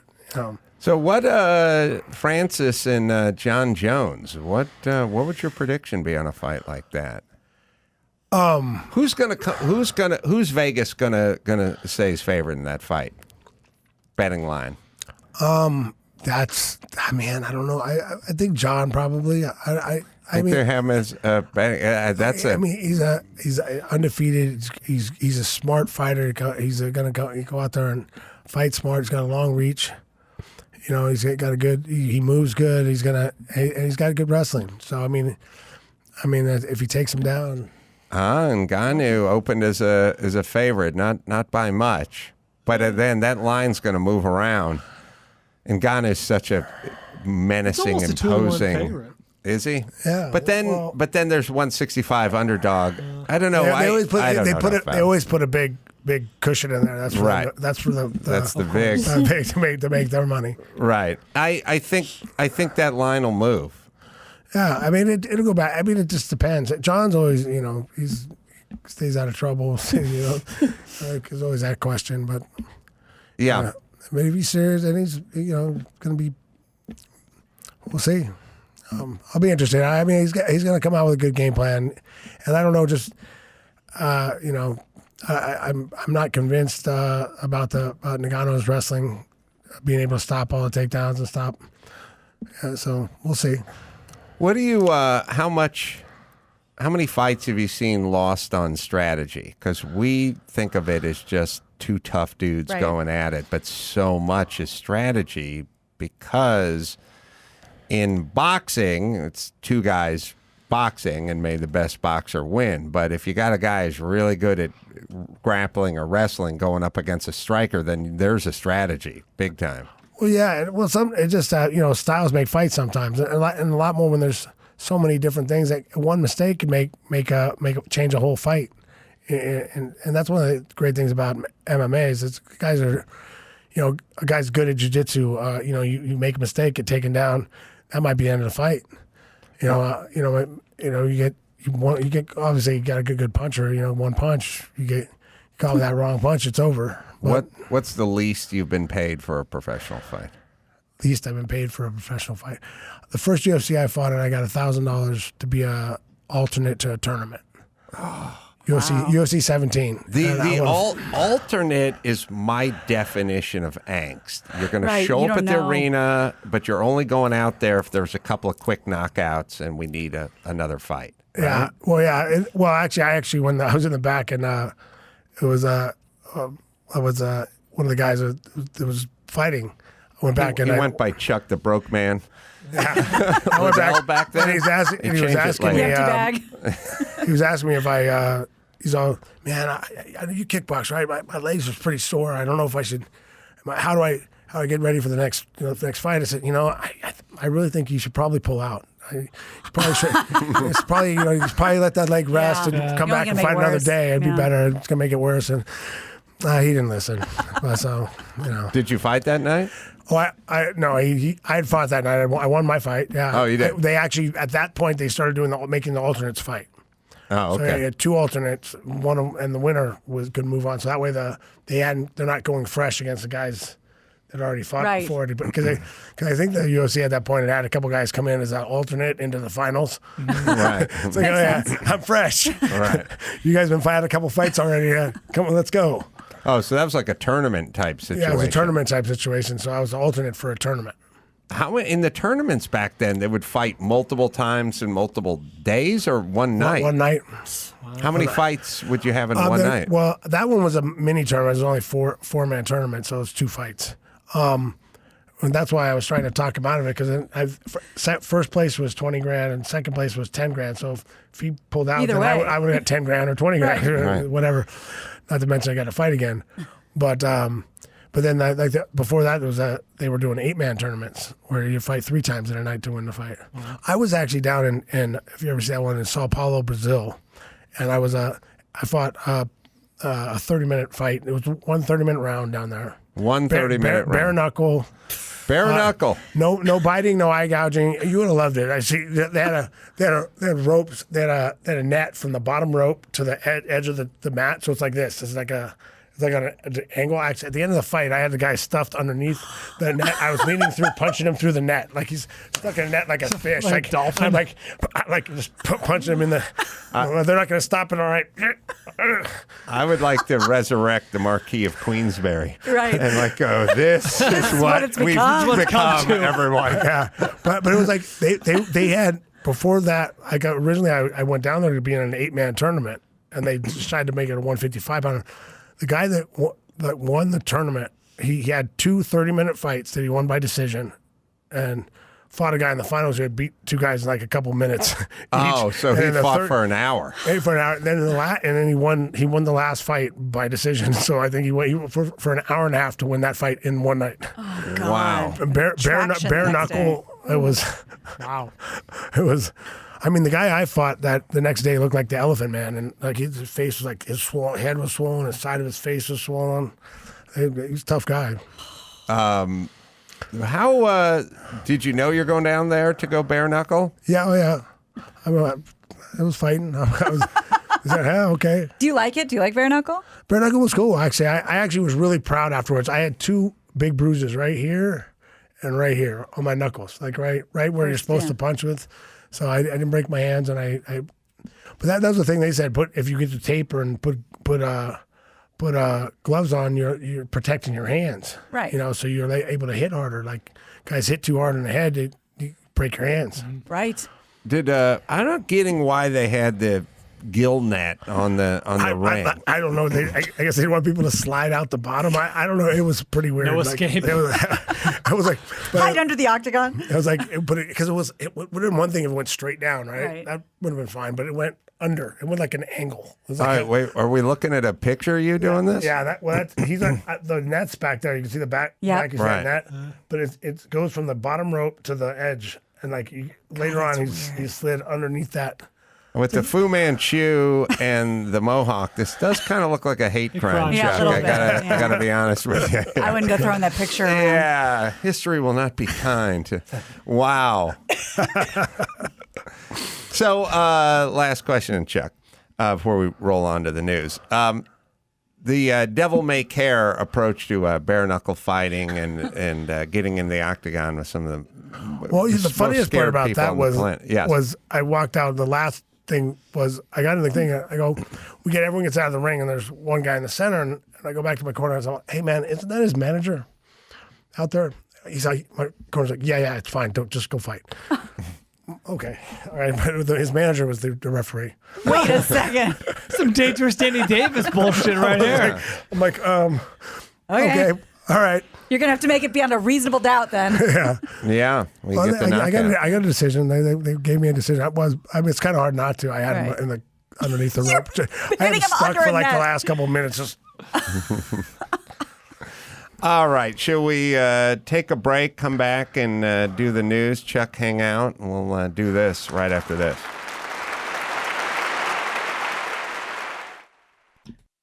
Give me the news with Grad. News with Gina Grad. Breaking, viral, weird crime, protest, politics. Give me news with Gina Grad. Stuff face on TMZ. Joe Biden. Kamala. Beat news with Gina Grad. The news with Gina Grad. like, I think Chuck should do the news. He's giving us all kinds of tidbits. What'd you find out, Chuck? Oh no, I was just saying that they had. They said I saw something in the news about they cut the pig's head off and put it on one of the guys that was testified on behalf of Chauvin. Chauvin, Yeah. or whatever. Yeah. But it's like it's crazy. Godfather shit. It was his old residence, but they didn't know it. Right. Yeah. And it's out of state. Yeah, too. it's like- I was out. Where was it? I feel like it may have been in California. Yeah, Did you hear I- about that story? Didn't hear about that at I all. didn't either. Yeah, Oh, you didn't hear about it? You got to watch your right news. I know. You're it's like watching nowadays, CNN. you gotta I'm look listening at to all the the different. You radio. gotta look at all the different news. They, It's like they went to one of the experts who was for the defense. Right. They put a severed pig's head on their house, and then they smeared pig's blood. I Neighborly. guess was on the house. Very nice of them. But again, it's gonna cause the mistrial. That's Right. that's the problem. Well, I know you guys think you're talking about the top story today, and I get that. That's cute. But let's talk about the real top story. Singer Demi Lovato has further explained her concerns over the yogurt shop The Big that Chill. she felt, that she was being triggered by. So let's get into that. Tessa's going to be devastated. We talked about this a little yesterday. She felt triggered by the sugar-free offerings because of her eating disorder. Go, Really, Chuck. Yeah. really, like I saw that earlier. I'm like, where are we going with this? Like, I mean, you can't have a sugar-free option because someone might get offended because they have an eating disorder. Yes, But and what about it helping people that have want to try not to diet Chuck, or please. not diet. Chuck, this sounds like hate speech. Oh my God. So I'm going to give you a a picture sample. up of Chuck punching Demi Lovato. I'm going to give you a sample I of. like Demi too. Like I like her. this is- She's this is a someone sweet who person. seems- It's like what? a little stuck in a bubble right now, but so over the weekend she admonished the Big Chill, Brian's favorite place, for its abundance of sugar-free options. And before getting into anything else, here's a clip from her Instagram live account talking about why this was so triggering for her. I still, to this day, have a hard time walking into a froyo shop, ordering yogurt, and being content with it and keeping it down. I know that seems like not a huge deal to a lot of people, but for me it is. So by the time I got to the counter, after seeing so much diet stuff and health food stuff, like, it wasn't clear to me that it was for specific health needs. And so I didn't know that. Like, I just took it as, okay, I'm going into a froyo shop, I'm seeing sugar-free, I'm seeing this and that. If there was a sign that said celiac, vegan, I would have understood. That would have been clear messaging to me. Because it wasn't clear, I definitely jumped to conclusions. But she's and offering to help. Probably shouldn't have, gone about this the way that I have, but I'm willing to talk to this froyo shop to help get the messaging right. All right. Whoever dragged her in there by gunpoint really has a lot of explaining to do. Chuck, any of the guys you fought bare knuckle in Brazil have issues with froyo? Yeah, they do. They don't like froyo. They, Big topic conversation in the locker room. It's a big conversation. Traumatized They by get traumatized because we're dieting. People start talking about eating when we can't eat. Right. Yeah, you're cutting weight. I'm cutting weight. You're talking down about on the soft swirl. Yeah, and I'm That's a like, hate wait, crime. I want to eat. Okay. Well, yeah. Well, I've got to say a couple things. Yeah.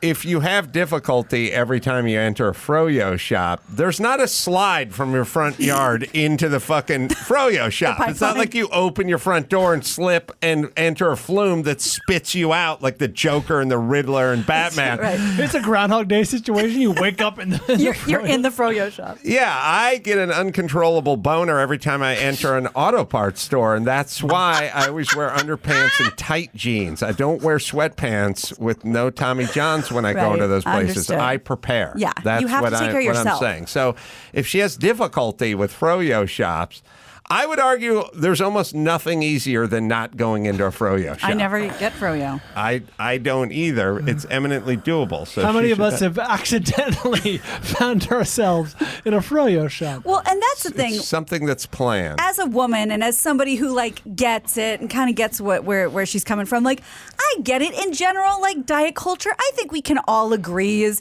predatory and kind of dated, and there are plenty of things to move past. But taking aim, first of all, and now I know the Big Chill exists. I got to check this place out, which is what a lot of people are probably thinking. But Yeah. taking aim at a mom and pop shop because you have had eating disorder issues is not fair or sensical. Well, also, I'm going to now even the playing field, because I've said many times when I see guys walking out and they're wearing the ostrich skin boots and they got their ponytail pulled through the hole in the back of their ball cap, I go, I don't blame them. I blame their wife. Right. Because they let them let them walk out the out of door. it. This guy obviously has no clue what's going on, but he does live with a woman and she should fucking pipe up, and it's her fault. Right. It's like, Last line of defense. if Phil bites somebody, I'm on the hook That's for it. you. It's not Phil's fault. It's my fault. I don't think it's because going to happen anytime soon. It's a That's why I had to take a picture. Peanut butter Phil and is, jelly. Phil is capsized behind me. But okay. So now I'm going to say turnabout is fair play. There needs to be a man in a woman's life. And when she comes home from Humphrey Yogarts Right. with a fucking head full of steam, I'm going to show these guys and their vegan cookies, that's when it's time for dad to walk into the room and go, Right. sweetheart, you really want to go down this road? Let's take a walk. Let's think let's about walk this. this off. You'll Yeah. burn those calories. We'll take a Yeah. walk. Yeah. And Because further, if there's a dude anywhere in her life, he has to intervene at that point. well, it's funny you should say that, because I have a little bit of tidbit. Now, I understand they're making money off her when she's the star touring, as a singer. So I get it. You got to the world does revolve around the person who's bringing in the cash. But Lovato has been widely outspoken about her struggles with eating disorders, bulimia, and drug use. In her documentary, it was revealed that Lovato had an eating disorder relapse during her Tell Me You Love Me tour in 2018. Here's what happened. While on tour, people around her had to be drug tested regularly and were allegedly instructed by Lovato's former team to be careful about what and how they ate around her.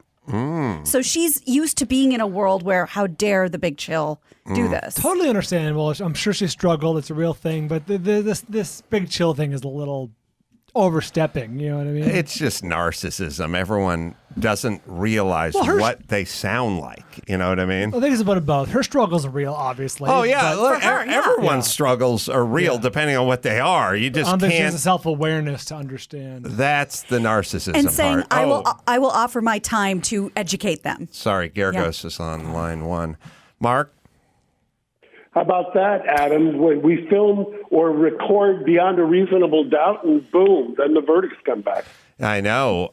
So guilty on all three. Could you walk us through that? Yeah. Minnesota's got quite a peculiar system there. In virtually every other jurisdiction, if you convict on the most serious count, the jury is instructed your job stops there, and the others are what are called lesser included. Minnesota allows them to convict on all three, which I don't understand what the point is, but he will only be sentenced on the most serious count, which is the second degree. They also, for anybody who was watching the verdict, he talked about the Blakely factor. That is, they've got a sentencing scheme in Minnesota that is somewhat similar to the federal. And so what happens is they waived jury on these sentencing factors. So the judge will make a determination on that. The upshot is sentencing is in 8 weeks, and Derek Chauvin is going to spend the rest of his life in prison absent an appeal, because his sentence is going to be somewhere north of 40 years. What's your take? Well, look, the tsunami of public opinion and people weighing in and things that happened there, it really, I didn't think, it would have required a Herculean task by a juror to stand up to that, because it really is a tsunami in that kind of favor of a guilt. And I'm of two minds. I've told you this all along. I was texting with a client of mine who you know, Adam, and she was, relieved that finally a cop had been convicted in one of these cases. On the other hand, I've sat there when verdicts were read 20 years ago for the then current most hated man in America. And you say to yourself, this kind of reminds me of the Lions and the Christians. So I am of two minds. I don't mind a guilty verdict. I have a lot of reverence for the process. And when the process, I think, is gamed to some degree, that irks me. It's one of the reasons, as you know, why I take cases when everybody else tell me, you should run for the hills. I just hate the idea of what I consider to be a railroad sometimes. And this case is, I know people don't like to hear this, but the process was subverted repeatedly in this case, and that's not something that sits well all the time. What do you think a just verdict would have been based on you watching the lion's share of the trial and weighing the evidence? This was, to my mind, this was a manslaughter bordering on a third-degree murder because of the failure to render aid. That alone, I think, made this a devastating case.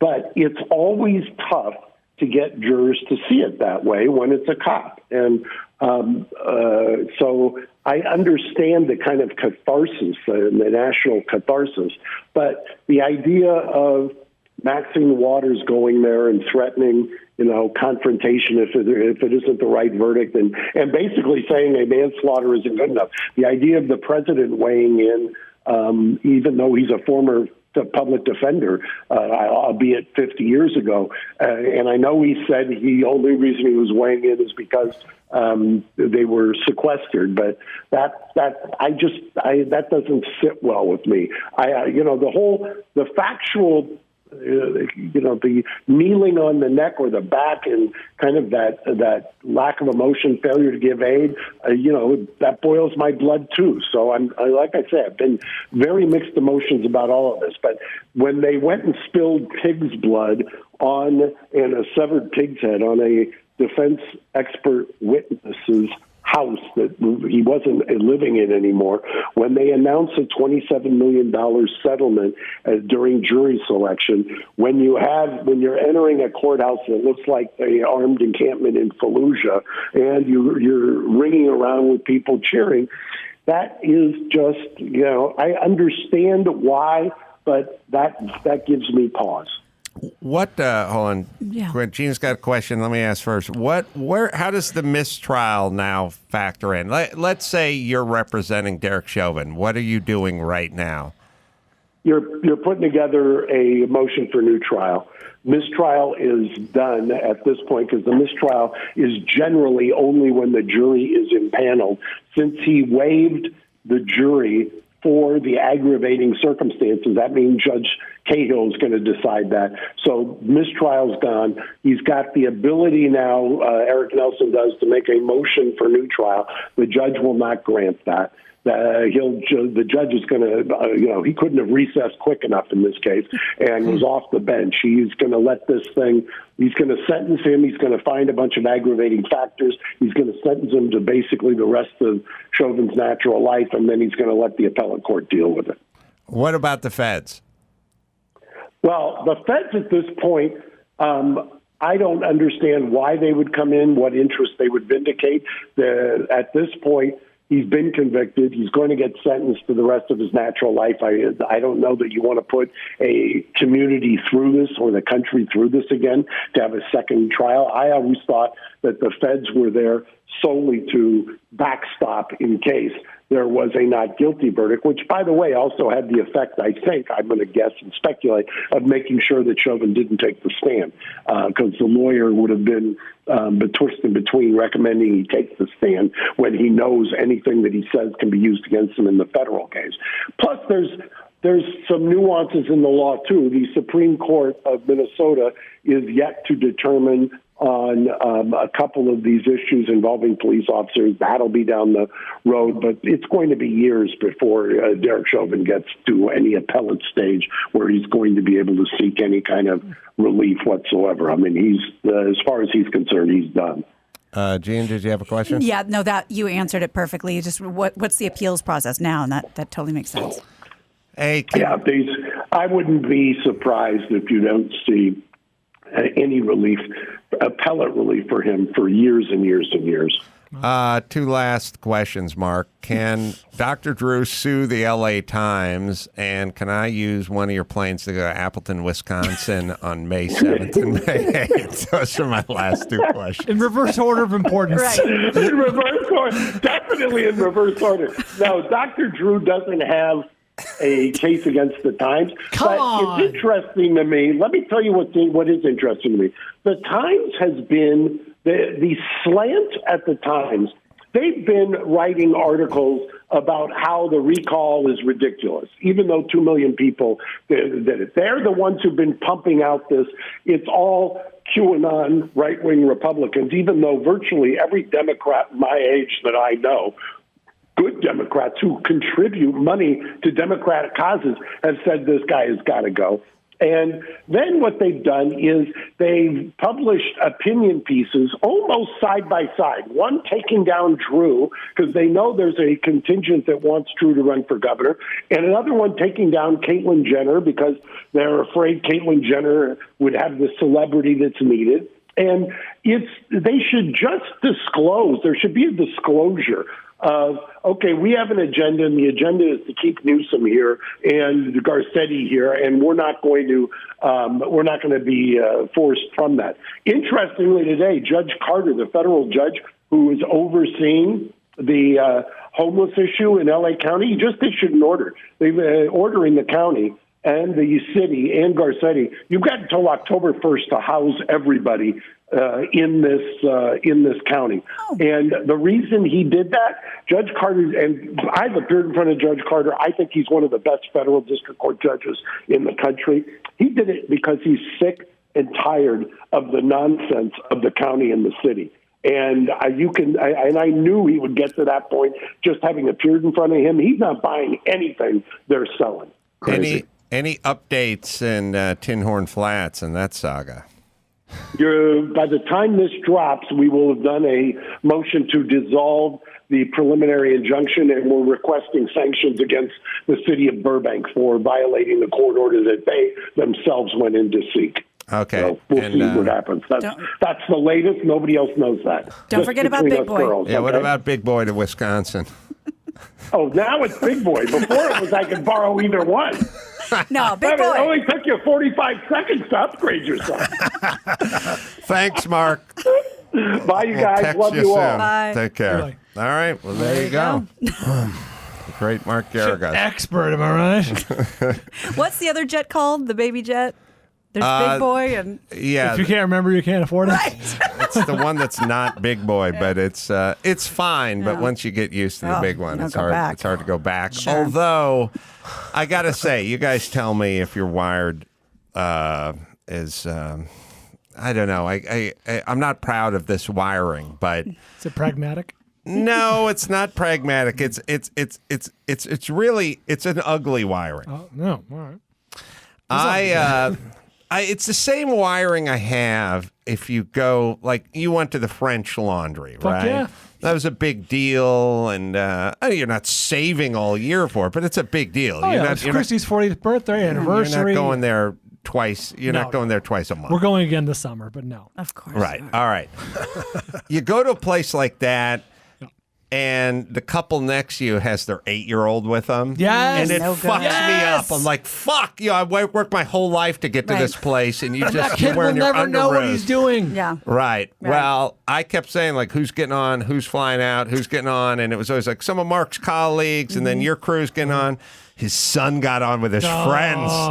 Jake got on with 2 of his friends. Party boys! Yeah, and they're like, party time. And I was like, fuck, my dad would never give me this plane. And then I got angry at my dad. Yeah, I get that. No, that's not ugly wiring at all. I mean, to feel vindictive over it would be ugly, but to recognize it, like, that fucking kid has no idea what he's in for, or no idea what he's getting, or no idea, he's not going to value it the way I am. I'm fucking whatever you are. Goddamn right. All right. Well, remind me to make a note to Mark. I'm not flying with Jake anymore. I'll fly the big boy, but I'm not going with his son. Chuck, any thoughts on private jets? It's his friends that buy. I love them when I get on them. Yeah, but you were a blue-collar guy, right? You're like a bouncer or something. Before? Yeah, bouncer, bartender. There were many years of not private flights. I'm sure. The first time I was on a private flight was pretty crazy. See, I actually, the first time I was on one, they flew me on Southwest from Miami, from where I was in Tampa Bay. They flew me from Southwest. They said, "You want to go with us on a trip at the Fertitas?" I'm like, so I get on this plane, Southwest, and I get on, and I got a seat next to the window, and I got like a little girl in the aisle, small person, and then this big guy comes on. He's about 6'3", 6'4". When Chuck Liddell calls you a big guy, about 270, 280, comes walking down, no. And I'm looking at him, like, please don't sit by me. Please don't sit by me. He walks by, I'm like, phew. He doubles back. There's no other seats. He looks at her and goes, "Can I, do you mind if I sit on the end and you sit in the middle?" He said, "I'm claustrophobic." So he's like, looks at me, like, so I'm like, oh, bro. Man. So then I get to Vegas and I don't know what's going on. I said I'd go on a trip with them. And they pick me up and they take me over to the hangar and I get on a G4 with like 3 other people and we fly all the way across the country. We fly back across the country, by the way. Like, you guys couldn't have picked me up. Right. You guys couldn't. But we flew back and we flew out to Ibiza. It was pretty great. Then I went for my first time on a yacht. Never been on a yacht in my life.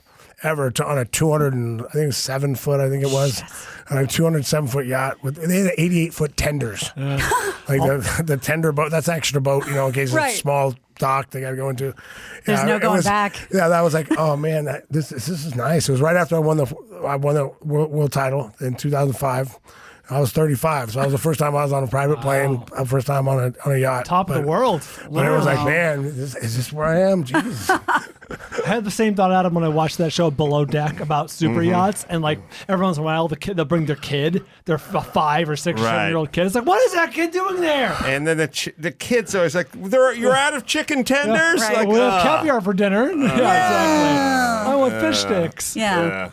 All right, sorry, one more, Gina. All right. Well, Ted Nugent, he has taken to Facebook to announce he has tested positive for COVID-19, and he has not been having a good time. 100% bullshit. Well, he had said that in the past about COVID, but Monday night, Nugent had said he had flu symptoms for 10 days. He felt like he was dying. He's 72. He had called COVID-19 not a real pandemic. Yeah. You know what's interesting? I don't know if you have it in the quote, but I read Ted's thing about it. But we're going to let Ted tell you in a second.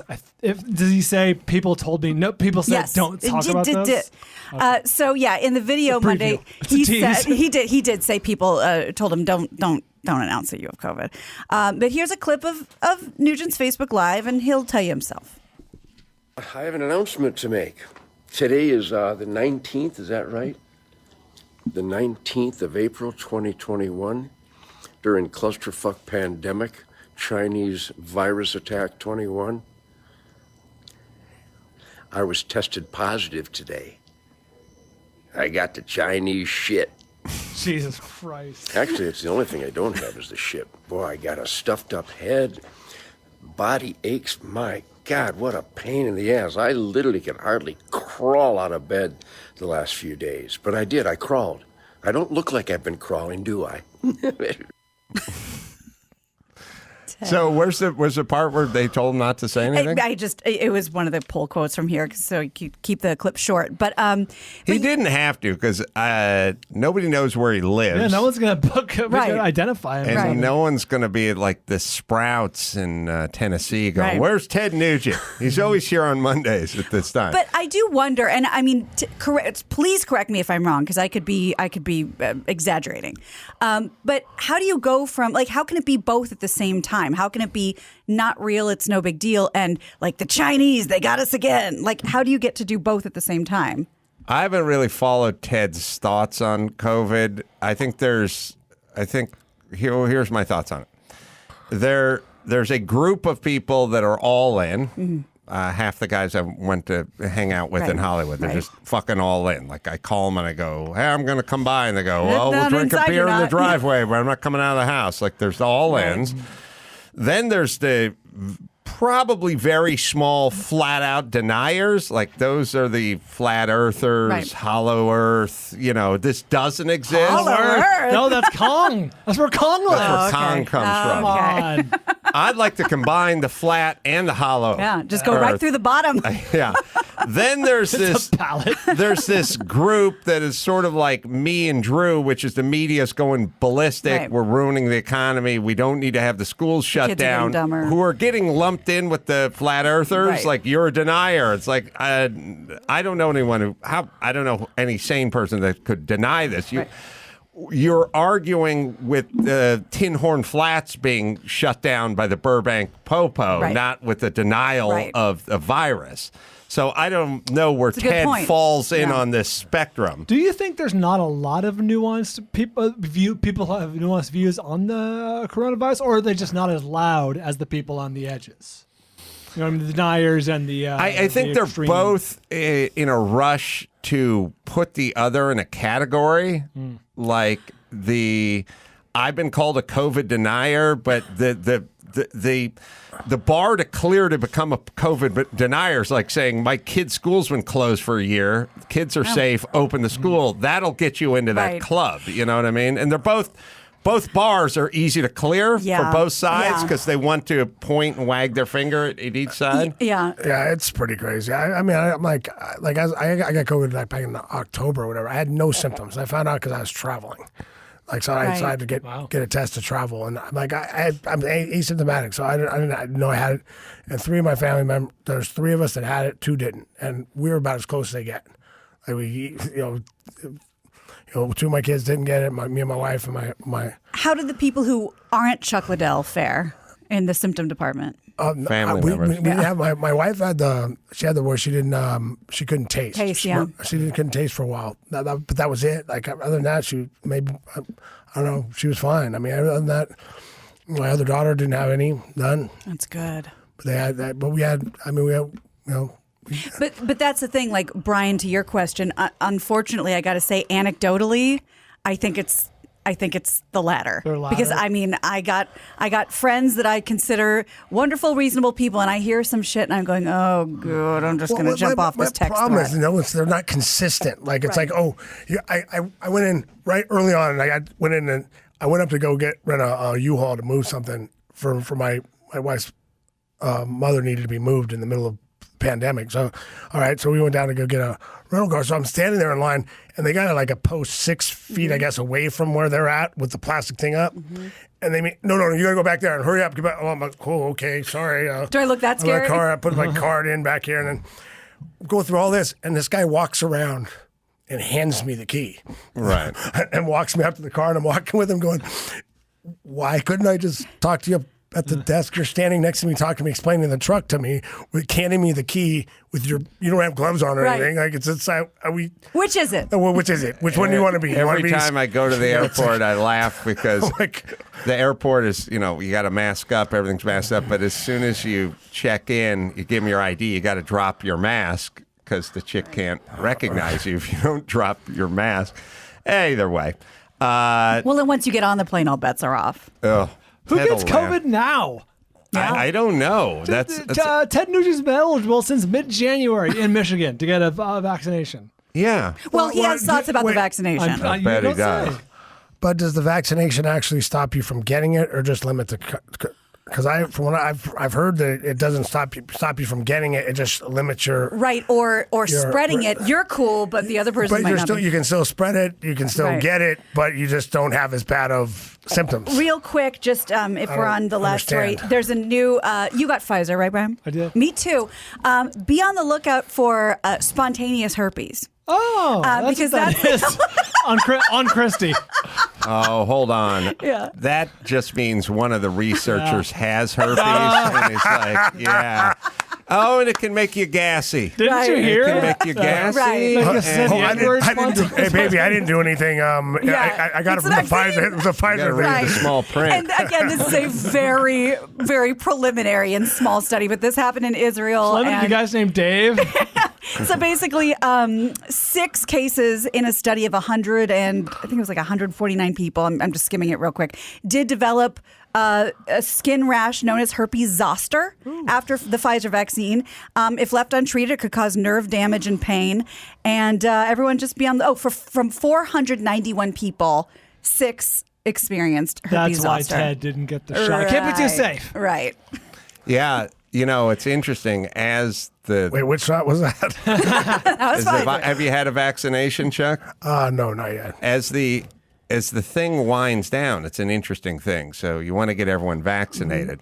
But as the disease, as COVID starts winding down, and as the side effects start ramping up, you're taking this last group of people who are thinking about getting vaccinated, and every day they're hearing some story about something. A clot. And then they're also kind of looking around going, well, Texas is open, and now they're being less inclined to get out and get the shot. All right, let me tell you about, let's bring it home, Gina Grad. You got it. I'm Gina Grad, and that's the news. I'm in favor of legalizing all drugs. Gina Grad. That was the news with Gina Grad. All right. Last but not least, there's Signal Wire, powering the future of remote business communications. A major TV studio recently needed remote actors to re-record and dub their lines. Now, this has to be super clear if you're going to dub lines. They use Signal Wire's low latency audio and video tech with virtually no sound or video lag. SignalWire's design mimics the in-office experience, offering quick, informal, unscheduled interactions that are crucial to employees' productivity and solidifying a company's culture.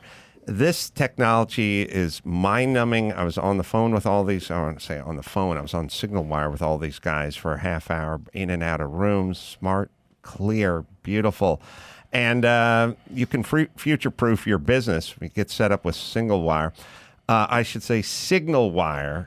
Sign up before April 30th and signalwire.com. That's where you go. With the code ADAM, and they'll buy lunch for the first team meeting. So go to signalwire.com for terms and conditions and use the code ADAM and sign up and get that free lunch. Richard Kind is coming in here. Yes, love Richard Kind. I love Richard Kind, too. He's around Bing forever. Bong. He's Bing Bong. That's I right. got to have him record That's something right. for Tessa. From Inside Out. Inside Out, yeah.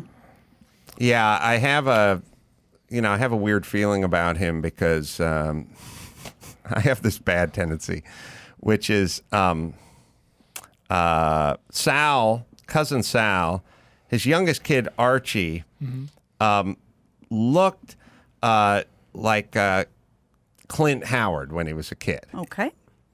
But he looked like Clint Howard when Clint Howard was on Channel Right, Ben. Star Trek. And I used just to say it, and everyone would yell at me.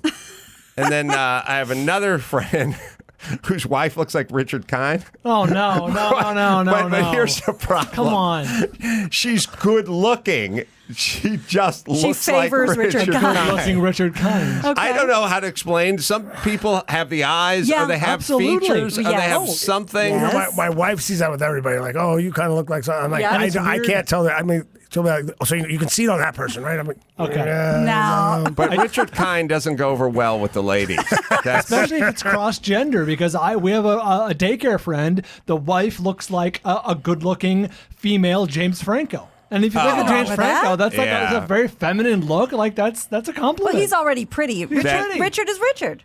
yeah, anyway. He's not a pretty boy like James Franco. None of us are. Icebreakers, the name of the podcast. Chuck Liddell and Adam Ray. New episodes Mondays on Apple Podcasts, Spotify, and YouTube as well. And look out for Dana White on this week.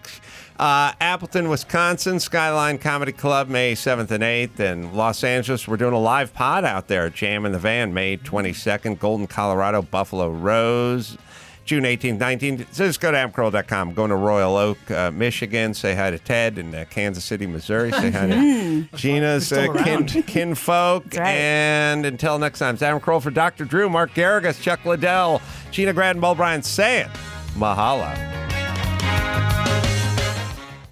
Please, for the love of God, do not appoint Dr. Drew to work with the homeless in any capacity.